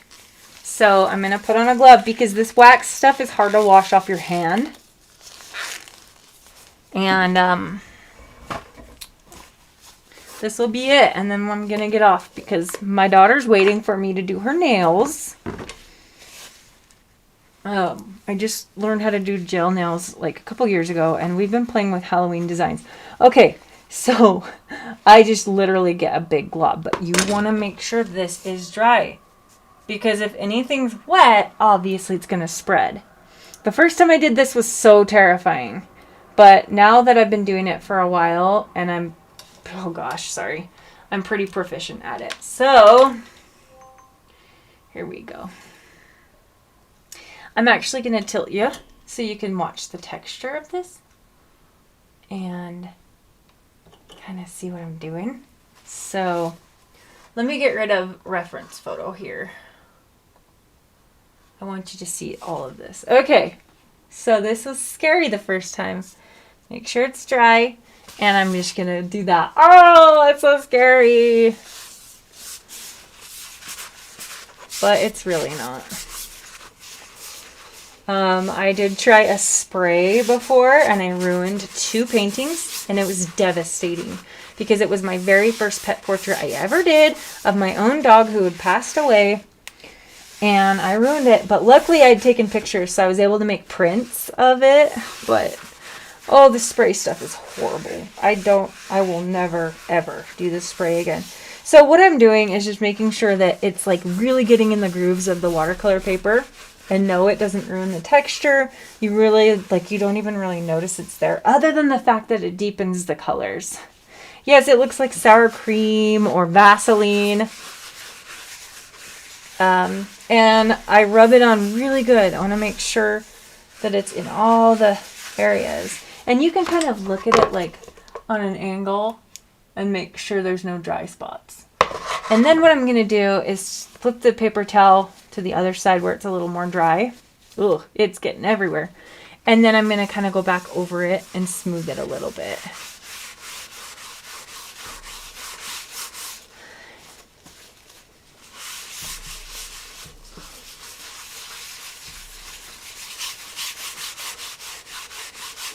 And this will absolutely make this waterproof. Obviously, I'm only doing the front, so the whole, the back side of the paper is not waterproof, but I'm thinking, these are going in frames anyway, but if somebody were to put it in a room that had humidity or something, I'd want to make sure that... Okay, and then I'm just going to grab my glove and pull it off inside out with the towel so I don't have to touch it. My ring is making my finger black. Okay, so look how it like deepened the colors. And like, yeah, I know I've got splatters here and there on my painting, on my white paper. I don't care. I don't care. My clients don't care. It's just part of watercolor. It's part of the beauty of watercolor. Ew. Yeah, this stuff's fun to use. And it comes in like, you can get it like this, or it comes in a big old tub, but I wasn't sure I would be able to use it that fast. So this has lasted me. This is my second tub ever. And I started using it in 2020. So the wax does not affect the light fastness of the paint. In fact, I think that it's helpful. It actually, so this is, what was I going to say? You don't want to heat it after this, by the way. It does have resin in it, so it dries hard. But let me show you this one. So this Sarah, she was waxed yesterday. And I know this might be scary, but I can literally put water on her. And it will just bead up. See that? It is waterproof. And it's hard. It's not like waxy or sticky. So yeah, it's so fun to be able to have waterproof paintings. A lot of people do this in their sketchbooks. There's a lot of really amazing artists who use this, and it is not sticky. It's not wax. It is wax, but it's resin. So it dries hard, like I said. W.A. Castle, you're back! Yay! It was like 3 hours long, and anyway, it's done, and I'm going to let it dry overnight, and then tomorrow I'll cut it off the board, and hopefully by this weekend I will be able to meet up with my client and hand deliver the paintings, and hopefully I get to meet the dogs. So anyway, guys, thanks for hanging out with me. What the heck? I have never done a 3-hour live stream before. And anyway, I love you guys. Tell me what you think. And I am out.